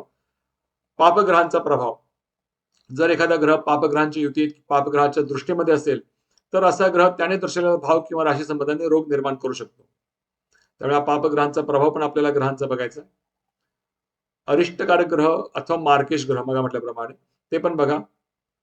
एखादा ग्रह अरिष्टकारक असतो, प्रत्येक कुंडलीला काही इष्ट ग्रह आहेत, काही अनिष्ट ग्रह आहेत. मग त्याप्रमाणे जो अनिष्ट ग्रह आहे तो अरिष्टकारक झालाय का किंवा तो मार्केश आहे का, जसं 2 7 स्वामी त्या पद्धतीने पण बघायचं. त्याचे विश्लेषण आपल्याला यांचा उपयोग आपल्याला विश्लेषणामध्ये होऊ शकतो. एक महत्वाचा नियम आहे, जर जन्म नक्षत्रावर एखाद्या व्यक्तीचं जे जन्म नक्षत्र आहे त्या नक्षत्रावर जर सूर्यग्रहण किंवा चंद्रग्रहण झाले आणि त्या नक्षत्रात पापग्रह गोचर करत असेल तर त्या नक्षत्राने दर्शवलेला पण आजार होऊ शकतो. आता इथे नक्षत्रांचा पण आपल्याला विचार करायचा. जसं मग आपण 12 राशींचा विचार केला तसं जे काही 27 नक्षत्र आहेत हे प्रत्येक नक्षत्र आपल्या शरीरातील कुठल्या तरी अवयवावर काम करत असतात, त्यांचे अधिपती असतात. मग त्या नक्षत्राने जो काही अवयव कंट्रोल केलेला आहे ते नक्षत्र बिघडलं तर त्या अवयवाचा पण आजार होऊ शकतो. हा पॉईंट लक्षात घ्या. तो कधी बिघडणार, गोचराच्या वेळेस. जर जन्म नक्षत्रावर जर चंद्रग्रहण सूर्यग्रहण झालं असेल आणि जर त्याच नक्षत्रात पापग्रह जर ट्रान्झिट होत असेल तर त्या नक्षत्राने दर्शवलेला आजार होऊ शकतो. हा एक महत्वाचा पॉईंट लक्षात घ्या. त्यामुळे नक्षत्र विचार पण आपल्याला करायचा आहे आजारच्या संदर्भात विचार करत असताना. जे काही 27 नक्षत्र 27 नक्षत्र आणि त्यांनी दर्शवलेला रोग आजार हा पण मांडायचा. अष्टक वर्गाचा विचार आपल्याला करायचा आहे. आपण शिकला असेल तर नक्कीच त्याचा विचार केलाच गेला पाहिजे. अष्टक वर्ग बघितल्याशिवाय कुंडली सोडू नये असं म्हणतात. त्यामुळे अष्टक वर्गाचा विचार फार महत्वाचा आहे. मग जो काही ग्रह आहे, जसं आता आपण शनी ग्रहाचा विचार केला तर शनी ग्रह एखाद्या व्यक्तीच्या मूळ कुंडलीमध्ये जन्म कुंडलीमध्ये त्याला किती बलवत्ता आहे, त्याचं जे काही मूळचं बल आहे ते 0 1 2 बिंदू आहे का, किंवा शनी ज्या स्थानामध्ये आहे तिथे समुदाय अष्टक वर्गामध्ये किती बिंदू आहेत आणि त्याला बलवत्ता आहे की नाही. मग तो शनी जर 0 पॉईंटचा शनी ट्रान्झिट करत असेल तर नक्कीच आजार उत्पन्न करतो. मग तो कुठल्या स्थानात आहे, कुठल्या भावातून गोचर करत आहे किंवा मूलत कुंडलीमध्ये कुठल्या स्थानात आहेत त्याप्रमाणे त्या अवयवाचा आजार दर्शवतो.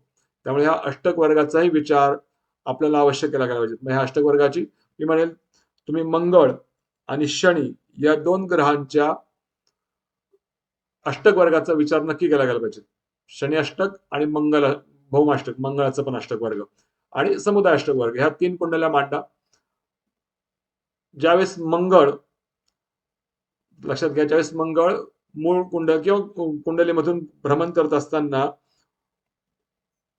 0 1 2 या बिंदूवरून स्वतःच्या वर्गामध्ये, स्वतःच्या मंगळाच्या वर्गामध्ये आणि समुदायामध्ये 20 पेक्षा खाली किंवा 22 पेक्षा खाली ट्रान्झिट करत असेल, 22 बिंदूपेक्षा खाली ट्रान्झिट करत असेल तर मंगळ ज्या स्थानात आहे, मंगळ ज्या स्थानावर दृष्टी ठेवतोय या अवयवांचा आजार हमखास होतो.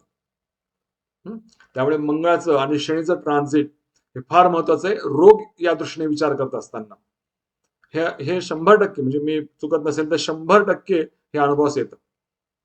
त्यामुळे अष्टक वर्गाचा विचार त्यातही विशेष करून 2 विशेष प्लॅनेटचा मंगळ आणि शनी यांचा समुदाय अष्टक वर्ग भिन्नाष्टक वर्गात विचार केला गेला पाहिजे. त्यांच्या कुंडल्या मांडा, जे काही आपण वर्ग कुंडल्या मांडणार आहोत त्याच्यामध्ये पण मांडा. पुढे काल निर्णयासाठी विंशोत्तर दशा दशेचा विचार करायचा आहे. कालचक्र दशा हा एक महत्वाचा टॉपिक असतो. शिकला असाल तर व्हेरी गुड, माहित नसेल तर सोडून एवढं टेन्शन घेऊ नका. पण कालचक्र दशा ही आजार किंवा रोग या संदर्भाने फार महत्वाचं काम करत असते. त्यामुळे कालचक्र दशेचाही विचार जर कोणाला येत असेल तर त्यांनी अवश्य करा. पुढे महत्वाचा पॉइंट आहे जन्म संपत विपत जे काही आपण ताराचक्र म्हणतो. जन्म संपत विपत मध्ये मग एखादा ग्रह विपत नक्षत्रातून ट्रान्झिट करतोय का, किंवा जन्मतः विपत नक्षत्रामध्ये आहे का, क्षेम नक्षत्रात आहे का, कुठल्या नक्षत्रामध्ये आहे ते बघावं. जे काय आपण म्हणतो 3, 5, 7वं नक्षत्र अशुभ आहे जन्म नक्षत्र, 3रं, 5वं, 7वं. मग यामध्ये जर मूळतः असणारा ग्रह आणि तो परत ट्रान्झिटने अशुभ, तर त्या अवयवाचा त्याने दर्शवलेला किंवा त्याने कंट्रोल केलेल्या अवयवाचा आजार होण्याची शक्यता असते. मग त्यामुळे जन्म संपत विपत याचाही विचार आपल्याला याच्यामध्ये विश्लेषणामध्ये करायचा आहे. ठीक आहे. आणि गोचर विचार, प्रत्येक ग्रहाचं ट्रान्झिट लग्नातून होतंय, अष्टमातून होतंय, षष्ठातून होतंय, व्ययातून होतंय, कुठल्या स्थानातून कुठल्या ग्रहाचं ट्रान्झिट होत असताना आजार झाला किंवा होत आहे याचा विचार आपल्याला नक्की करायचा. तो गोचर विचार पण करायचा. हे जे सर्व महत्वाचे वरची पॉईंट्स आहेत ना, याचा विचार आपल्याला नियम लिहिताना पण करायचा आहे, त्या त्या आजाराप्रमाणे दर्शवलेला. आणि जसं आपल्याला विश्लेषण करायचंय कुंडल्या, 15 कुंडल्या ज्यावेळेस आपल्याला विश्लेषण करायचे आहेत, त्याला 20 मार्क आहेत. विवेचन करताना, कुंडल्यांचं विवेचन करताना असं म्हटलंय, दिलेल्या सूचनानुसार विवेचन त्रोटक किंवा विस्तृत आहे का, आणि त्यामध्ये जुन्या ग्रंथांचा आधार संदर्भ दिला आहे काय, असं जर असेल तर त्याला 25 गुण दिलेले आहेत. आणि या 25 पैकी चांगले गुण मिळवणं खूप काही अवघड नाहीये. ग्रह संदर्भ, ग्रंथांचा संदर्भ घ्यायचा, त्या ग्रहांबद्दलची माहिती लिहायची, पण मुद्देसूद माहिती लिहा. हे जे काही पॉईंट्स आपण आतापर्यंत डिस्कस केले, या पॉईंट्सवर मुद्देसूद तुम्ही लिहिलं तर 25 पैकी 23-24 गुण मिळालेले आहेत. एखादा गुण राखला जातो, सोडला जातो, त्यामुळे 25 पण मिळू शकतात, आहेत काही विद्यार्थ्यांनी मिळवलेले आहेत. तर त्या पद्धतीने लिहिलं पाहिजे. ह्या सर्वांचा उपयोग आपल्याला विश्लेषण विवेचनामध्ये होणार आहे. त्याच्या पुढच्या प्रकरणामध्ये आपण कुंडल्यांचं जे लिहायचं, त्यामध्ये कुंडल्या साधारण कसे लिहायचे, case study, birth date, time, place, जन्मकुंडली मांडा, आणि मग त्याच्या खाली त्या व्यक्तीचं पूर्ण विवेचन करायचंय, निष्कर्ष काढायचे. मी ते काय आता इथे तुम्हाला सांगत बसत नाही की कशा पद्धतीने काय कुठले नियम आहेत किंवा काय काय कुठल्या पद्धतीने करायचंय. कुंडली हे तुम्हाला वर्गात पण शिकवलं जाईल, आणि तुम्ही आतापर्यंत जे काही विश्लेषण छोट्या मोठ्या केलं असेल तर विश्लेषणच आपल्याला जे आता आपण पॉईंट शिकलो, ह्या पॉईंट्सला धरून हे मुद्दे सोडायचे नाहीत. ह्या मुद्द्याला धरूनच आपल्याला बरोबर त्यांचं विश्लेषण करायचं आहे, आणि त्या विश्लेषणामध्ये ग्रंथांचा संदर्भ अवश्य द्यायचा आहे. आता ही कुंडली, ही व्यक्ती Greenwich book of world record मधली सर्वात बुट्टी व्यक्ती, जगातली सर्वात बुट्टी व्यक्ती होती, त्याची कुंडली, ह्या कुंडलीचं विश्लेषण करा. असं म्हटलंय, धनु लग्न किंवा धनु रास असेल, धनु लग्न किंवा धनु रास असेल तर ती व्यक्ती बुटकी असू शकते. नियम आहेत, बुटकी असू शकते. त्यामुळे ही व्यक्ती बुटकी होती धनु लग्नाची, याचाही आपल्याला विचार करता येईल.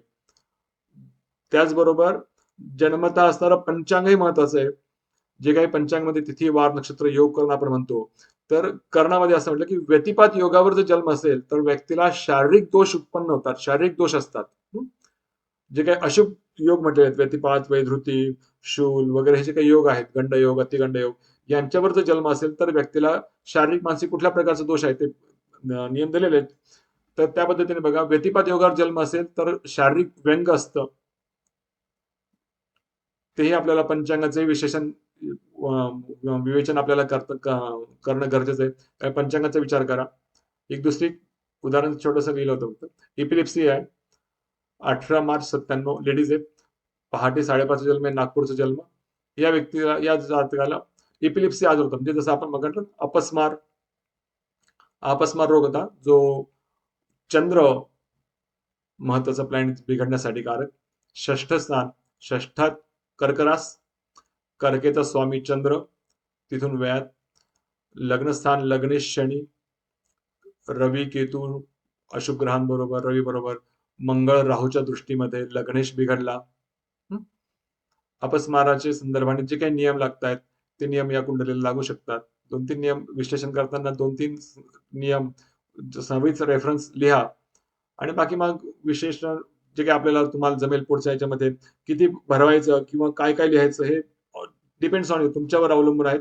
हे जे काही पॉईंट्स आपण बघितले त्या सर्व पॉईंट्सचा विचार नक्कीच करायचा आहे, आणि त्याला धरूनच त्यांच्यावर आधारितच आपल्याला पुढे विश्लेषण करायचं आहे. ठीक आहे. अशा जसं एक सांगितलं. त्यानंतर पुढे येणार आहेत परिशिष्ट किंवा संदर्भ सूची. आता संदर्भ सूची आणि परिशिष्टाला 4 गुण आहेत. परिशिष्टामध्ये काय लिहिणार, तर मग तुम्हाला जसा मी चार्ट दाखवला,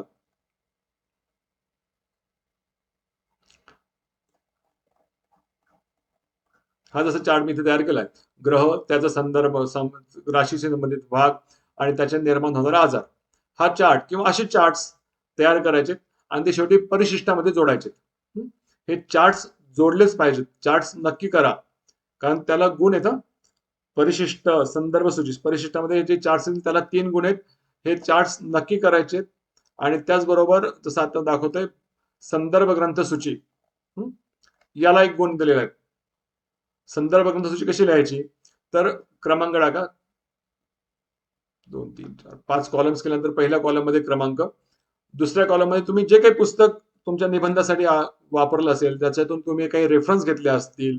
मध्ये बरेच पुस्तक आहेत, ज्योतिष सोप्ती आहेत, कुंडलीची भाषा आहेत, एखादा ग्रंथ असेल, गृहस्थ पार्श्वशास्त्र असेल, जसं आता मी लिहिलेलं आहे उत्तर कालामृत ग्रंथ, जातक तत्व ग्रंथ, जातक पारिजात ग्रंथ. ह्या ग्रंथाचं नाव, पुस्तकाचं नाव इथे लिहायचं. त्याचे लेखक कोण आहेत ते इथे लिहायचं.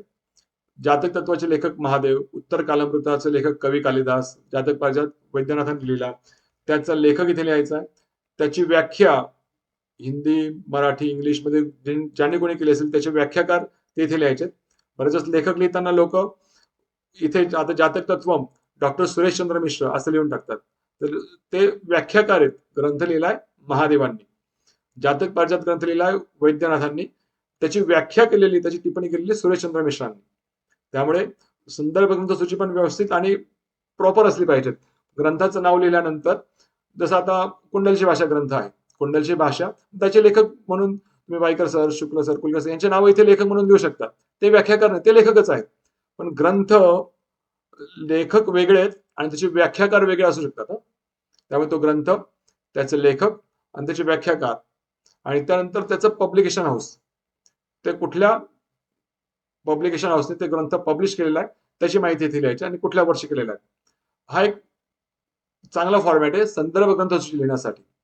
अशा पद्धतीने तुम्ही संदर्भ ग्रंथसूची लिहा.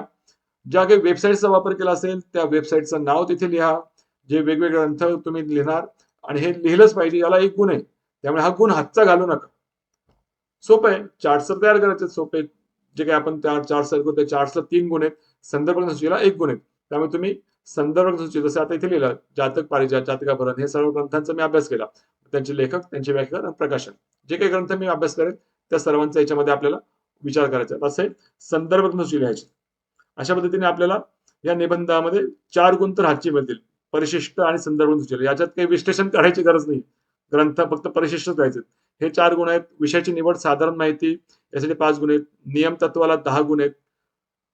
हातचे 15 गुण तुम्हाला मिळतील स्पष्ट ग्रह करणे, गणित, जे कुंडलीचे गणित आहेत, भावचलित कुंडली, नवमाश कुंडली, ज्या काही वर्ग कुंडल्या आहेत त्या वर्ग कुंडल्यांचा विचार, त्या वर्ग कुंडल्या लिहिणं, हे सोडू नका. हे 15 गुण आहेत आणि 15च्या 15 मिळू शकतात, कारण तुम्ही प्रत्येक कुंडली लिहायचीच आहे, स्पष्ट करून लिहायची.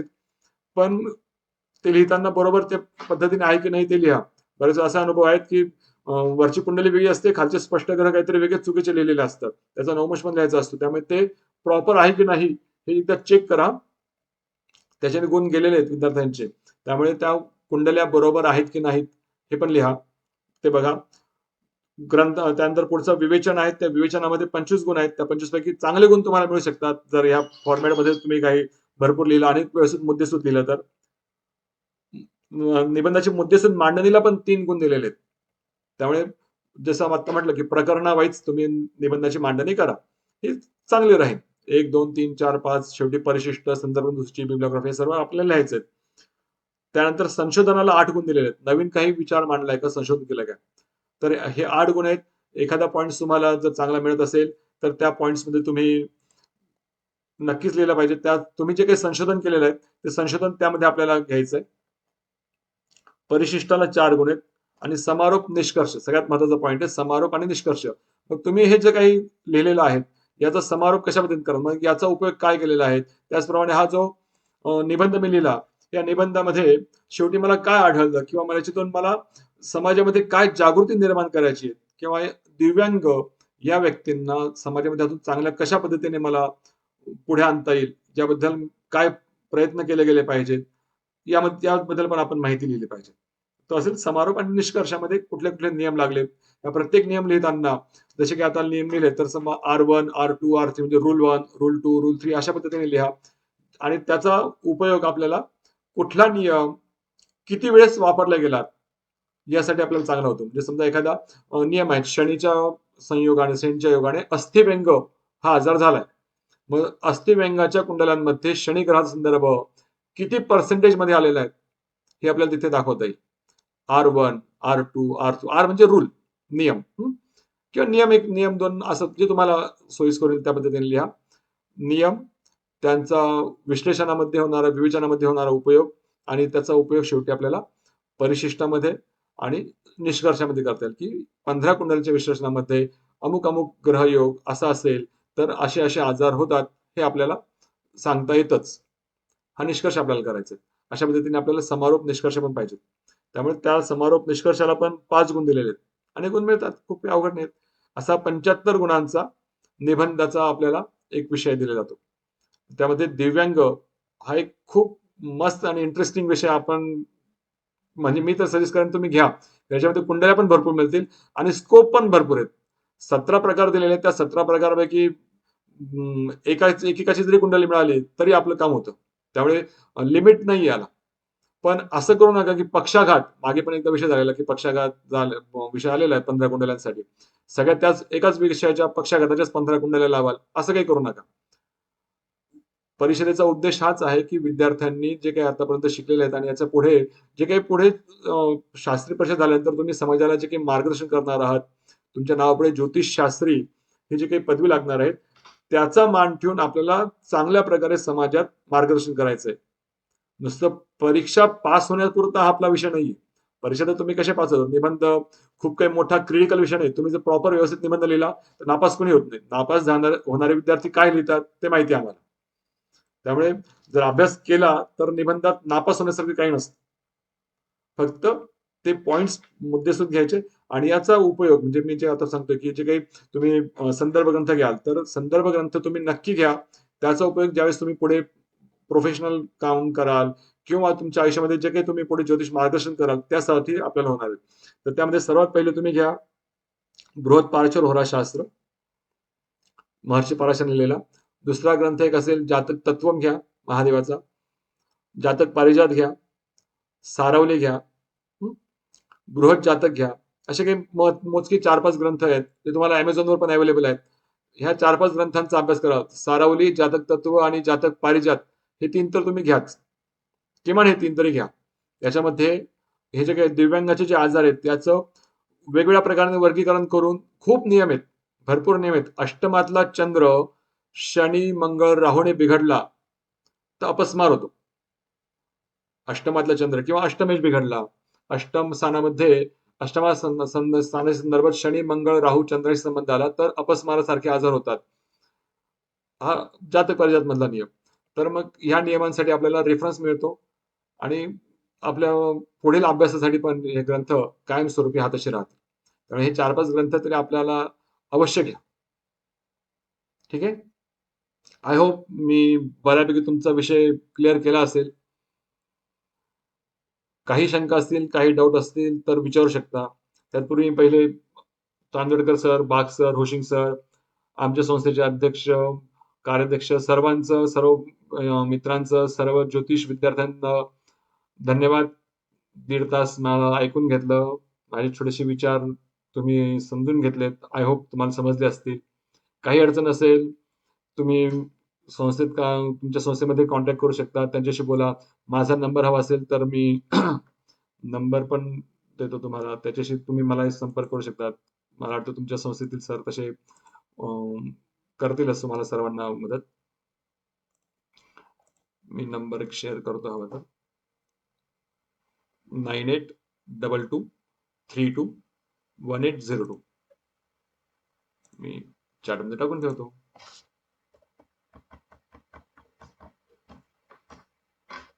काही प्रश्न असेल तर आपण विचारू शकता. गुरुजी, मागच्या वेळेला तुम्ही सांगितलं ते लिंक देणार होते. लिंक हेच जे काही रेकॉर्डिंग होतं ना मागचं, त्या रेकॉर्डिंगची लिंक तुमच्यापर्यंत आली नाही का? नाही, रेकॉर्डिंग आलेलं आहे, पण या निबंधासाठी एक लिंक थोडेसे देणार होते अभ्यास करण्यासाठी आम्हाला. ठीक आहे. मी हे जे आताचं जे काही वर्ड डॉक्युमेंट पीडीएफ तयार करतो आणि त्या पीडीएफ ची लिंक पाठवून देतो. ठीक आहे. होशिंग मला सरांकडे किंवा पाठवलं तर चालेल बाज सगळ्यांना बाज provide करेन. सरांकडे मी शेअर करतो. सर, तुम्ही सांगितलं होतं की दशा लिहायच्यात, पण एखादी जर का आंतरदशेत एखादा रोग झाला असेल हम्म. किंवा प्रत्येक दशेत रोग झाला असेल तर ते पण द्यावं लागेल का? हो, लिहायचं आहे. तीन प्रत्येक वेळेस दशास्वामीच काम करतो असं काही नाही. दशास्वामी हा दशास्वामीपेक्षाही अंतर्दशास्वामी पण मोठ्या प्रमाणात काम करतो. त्यामुळे अंतर्दशा, आता राहूमध्ये शुक्राची अंतर्दशा मोठा काळ आहे ना, 3 वर्ष जवळपास. मग त्यामध्ये पण एखादा आजार उद्भवू शकतो. मग तुम्ही शुक्राचा विचार घ्या. म्हणजे अंतर्दशेचा पण विचार झालाच पाहिजे. दशा म्हणजे फक्त दशाच नाही, अंतर्दशेचा पण विचार करायचा आहे. पण याचं कॅल्क्युलेशन विवेचनात लिहू नका, मग म्हटल्याप्रमाणे. कोड अंगावरती कोड असलेले चालणार आहे का? हो, कुष्ठरोग आहेत म्हटलेले आहेत. हे कुष्ठरोग आणि म्हणजे पूर्ण पांढरं झालेलं आहे. जर त्यांना 2016चा जो नियम आहे दिव्यांगाचा, त्या दिव्यांगाच्या नियमामध्ये ते बसत असतील आणि हा. त्यांना तसं सर्टिफिकेट असेल तर ते घेऊ शकतात. अच्छा. कारण हा निबंधाचा विषय देताना स्पष्ट तो कायदा 2016चा जो दिव्यांग कायदा आहे त्या कायद्याचाच उल्लेख केलेला आहे की त्यामध्ये कुठले कुठले टॉप प्रकार दिलेले दिव्यांगाचे आणि तेच घ्यावे. कोड, कुष्ठ वेगळं आहे ना, स्किनचा आजार असेल तर ते त्या पद्धतीने विचार करा. चालेल. अजून काही? सर, प्रोजेक्ट पेपर वापरले तर चालतील का सिम्पल पेपर? त्याबद्दल परिषदेमार्फत एक अजून चव्हाण सरांचं लेक्चर होणार आहे, ते डिटेल्स व्यवस्थित अच्छा. देतील तुम्हाला. ओके. तो विषय तुम्हाला शेवटी येणार, प्रोजेक्ट पेपर किंवा निबंध कुठला पेपर लिहायचं. आता स्टार्टिंगला तुम्ही डेटा कलेक्शन सुरू करा, त्यालाच वेळ जातो. डेटा कलेक्शन करायचा, नियम शोधायचे, त्याच्यामध्येच वेळ जाणार आहे. प्रस्तावना नंतर लिहा. तुम्ही असं म्हणाल की मी स्टार्टिंगलाच प्रस्तावना लिहायला सुरुवात करते, असं नका करू. पहिले डेटा कलेक्शन करा, प्रस्तावना बरोबर सुचेल नंतर. आणि कुठल्या पेपरवर लिहायचंय ते संस्थेतले शिक्षक सांगतील तुम्हाला. हो सर, सांगते मी. सर, आपण म्हणतात धनुलग्न असेल तर व्यक्ती बुटकी असते, हे प्रत्येक वेळेला शक्य आहे का? नाही, हा नियम आहे. आणि एखाद्या जसा मग नियम दाखवलं, एका नियमावर पत्रिका चालते कसं, पण हा एक नियम आहे. मग त्याला लागून बरेच नियम येऊ शकतात. पण शोधा धनुलग्नाचे किती व्यक्तींच्या शारीरिक व्यंग आहे, धनुरास किंवा धनुलग्न. अशा व्यक्तींना शारीरिक व्यंग असू शकतं, मग ते शोधायचं आपल्याला. ठीक आहे, धन्यवाद. गुरुजी, बोला. म्हणजे थोड्या वर्षांसाठीच असेल एखादा दिव्यांग, सर्जरी नंतर तर दुरुस्त झालं असेल, तर अशी कुंडली चालू शकते का? लिहा कुठल्या कालावधीमध्ये दिव्यांगत्व आलं आणि त्यानंतर ते कधी गेलं, कशाने गेलं, ती दशा कुठली होती. अच्छा. परंतु हा फार म्हणजे तुम्हाला मिळालं नाही कुणाला तर लिहा. नियम काय दिलेला की 2016च्या ऍक्ट प्रमाणे जे दिव्यांग आहेत ते सर्वच लिहा. म्हणजे आता दिव्यांगांना प्रमाणपत्र आहे, आय कार्ड पण मिळतं ना. मी तर म्हणेल की ज्यांना आय कार्ड आहेत असे दिव्यांग व्यक्ती तुम्ही पहिले घ्या, आणि 15च घ्यायचे, खूप काही जास्त नाहीयेत. गुरुजी, माझ्या ओळखीची एक व्यक्ती आहे, त्याला लग्नानंतर काही म्हणजे हादस्यामुळे काही कारणामुळे कोड झाला, तर त्यांनी अजूनपर्यंत काही त्या दिव्यांगाचं सर्टिफिकेट घेतलेलं नाही आहे. पण जो हादसा झाला होता, म्हणजे चोरी झाली त्यांच्या इथे, त्याच्यामुळे त्यांना ते कोड हा प्रकार झाला अपघातामुळे. तर आता त्याला दिव्यांगात त्याची नोंद करता येईल का? ते आता कोड होणं आणि कुष्ठरोग हे दोन्ही वेगळे प्रकार असतील. हो, दोन्ही प्रकार वेगळे आहेत. हा, मग आपल्याला कुष्ठरोग म्हटलेला आहे. हॅलो, आपल्याला जन्मतच आमच्या एका नातेवाईकाच्या नाक आणि तोंड एकत्र झालं, अशी कुंडली चालू शकेल? नाही, अशी कुंडली चालेल किंवा ह्यापेक्षा आहे ना, आपल्याला जे काही 17 नियम दिलेले आहेत, दिव्यांग कोणाला म्हटलेलं आहे आणि कोणाच्या कुंडल्या घ्यायच्या आहेत, तो क्रायटेरिया समजून घ्या, त्या प्रकारच लिहा. ती व्यक्ती दिव्यांगाच्या क्रायटेरियात बसते का? जन्मतः थोडं त्या शारीरिक व्यंग जर जन्मता तर सांगतो जन्मता व्यंग असू शकतं ना, जन्मता व्यंग असू शकतं. मग हो, ते जन्मतः बिंब होतो. हा असू शकतं. आपण घेतलं ना मग जन्मता काही व्यक्तींच्या शरीरामध्ये व्यंग असू शकतं. मग त्यांना जर दिव्यांगाच्या क्रायटेरियामध्ये बसली तर घ्यायचीच आहे. पण दिव्यांगाच्या क्रायटेरियामध्ये ना जे काही गव्हर्नमेंट शासनाने जे काही नियम दिले जो काही ऍक्ट आहे त्या ऍक्ट म्हणून तुम्हाला पहिल्यांदा मी तोच विषय घेतला की नक्की दिव्यांगाची व्याख्या काय आहे ती समजून घ्या. आणि मग त्या दिव्यांगाच्या व्याख्येत बसणारे जे काही क्लायंट हे असतील त्या पद्धतीने त्या केसेस घ्यायच्यात आपल्याला दिव्यांगाच्या व्याख्येमध्ये बसणाऱ्या. उंची कमी आहे म्हणजे उंची कमी तर किती 5 फूट 5 फुटापेक्षा दिव्यांग कशाला म्हटलेलं आहे जसं मग नियम दाखवला की किती सेंटीमीटर हाईट्स पाहिजे तर ती दिव्यांगामध्ये येते तेवढीच व्यक्ती घ्यायची. त्याच्यापेक्षा जास्त असलेल्या व्यक्तीला दिव्यांगाच्या क्रायटेरियातून वगळलेलं आहे. त्यामुळे हा दिव्यांग या क्रायटेरियात बसणारे जे काही 17-18 नियम दिलेले आहेत आपल्याला खूप छान नियम म्हणजे हे मिळाले ह्यावेळेस की 17-18 जे क्रायटेरिया आहेत त्या क्रायटेरियामध्येच घ्यायच्यात आपल्याला. त्यामुळे भरपूर कोणाला मिळतील.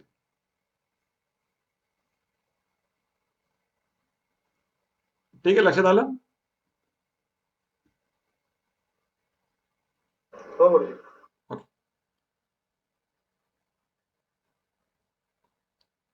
ठीक आहे. आता कोणाच्या काही शंका नसतील असं वाटतंय तर धन्यवाद उदय कुलकर्णी सर. आपण दिव्यांग या विषयाची व्याप्ती, त्याचे नियम आणि त्याला अनुषंगिक असणारे ग्रह, भाव, नक्षत्र याचं खूप छान डिटेल विश्लेषण केलेलं आहे आणि त्याचा नक्कीच सर्व विद्यार्थ्यांना उपयोग होईल आणि तसंच आमच्याही ज्ञानात बरीच भर पडलेली आहे. तेव्हा आपले खूप खूप धन्यवाद. तर आजच्या या व्याख्यानाला श्री अनिल चांदवडकर सर, भरत होशिंग सर, त्यानंतर गोविंद शास्त्री सर, आईराव सर, त्याचप्रमाणे उमाकांत होशिंग सर, रामदास सर असे सर्व गुरुवर्य उपस्थित होते आणि सर्व विद्यार्थी यांनी आपलं जे व्याख्यान आहे खूप चांगल्या पद्धतीने ऐकलेलं आहे आणि त्यांना त्या नोट्सही बऱ्याच लोकांनी लिहून घेतल्या असतील अशी मी अपेक्षा करतो.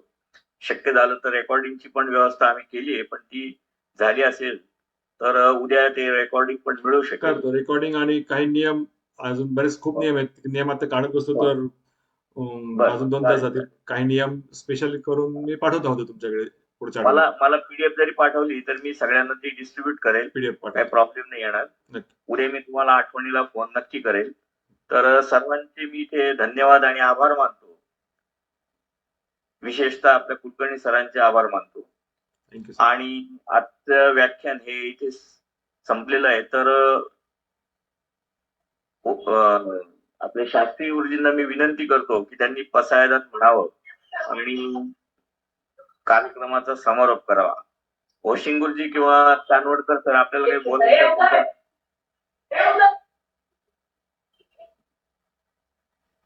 होशिंग गुरुजी, चांदवडकर सर. डॉक्टर उदय कुलकर्णी धन्यवाद. आमच्या विनंतीला मान दिला आणि आपल्या नाशिकच्या विद्यार्थ्यांसाठी आपण वेळ खर्च करून अनमोल असं मार्गदर्शन केलं. आपलं धन्यवाद. धन्यवाद.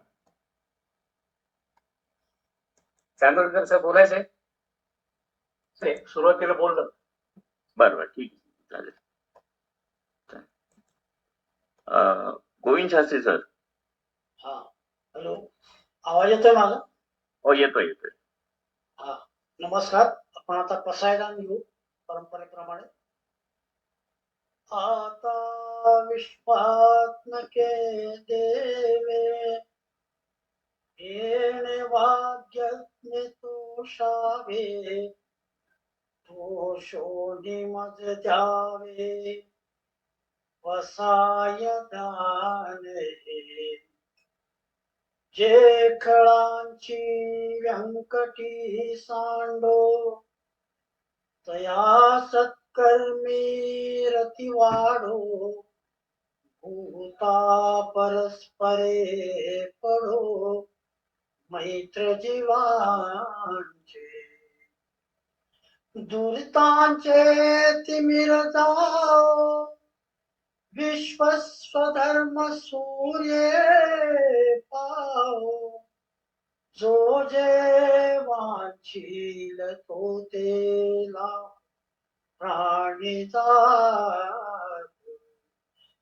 वर्षत सकळ मंगळी ईश्वर निष्ठांची मांदियाळी अनवरत भूमंडळी भेट तू भूता चला कल्पतरूंचे आरव चेतना चिंतामणीचे गाव बोलते जे अर्णव पीयूषांचे चंद्रमे जे लांछन मार्तंड जे तापहीन ते सर्वाही सदा सज्जन सोय रे हो किंबहुना सर्व सुखी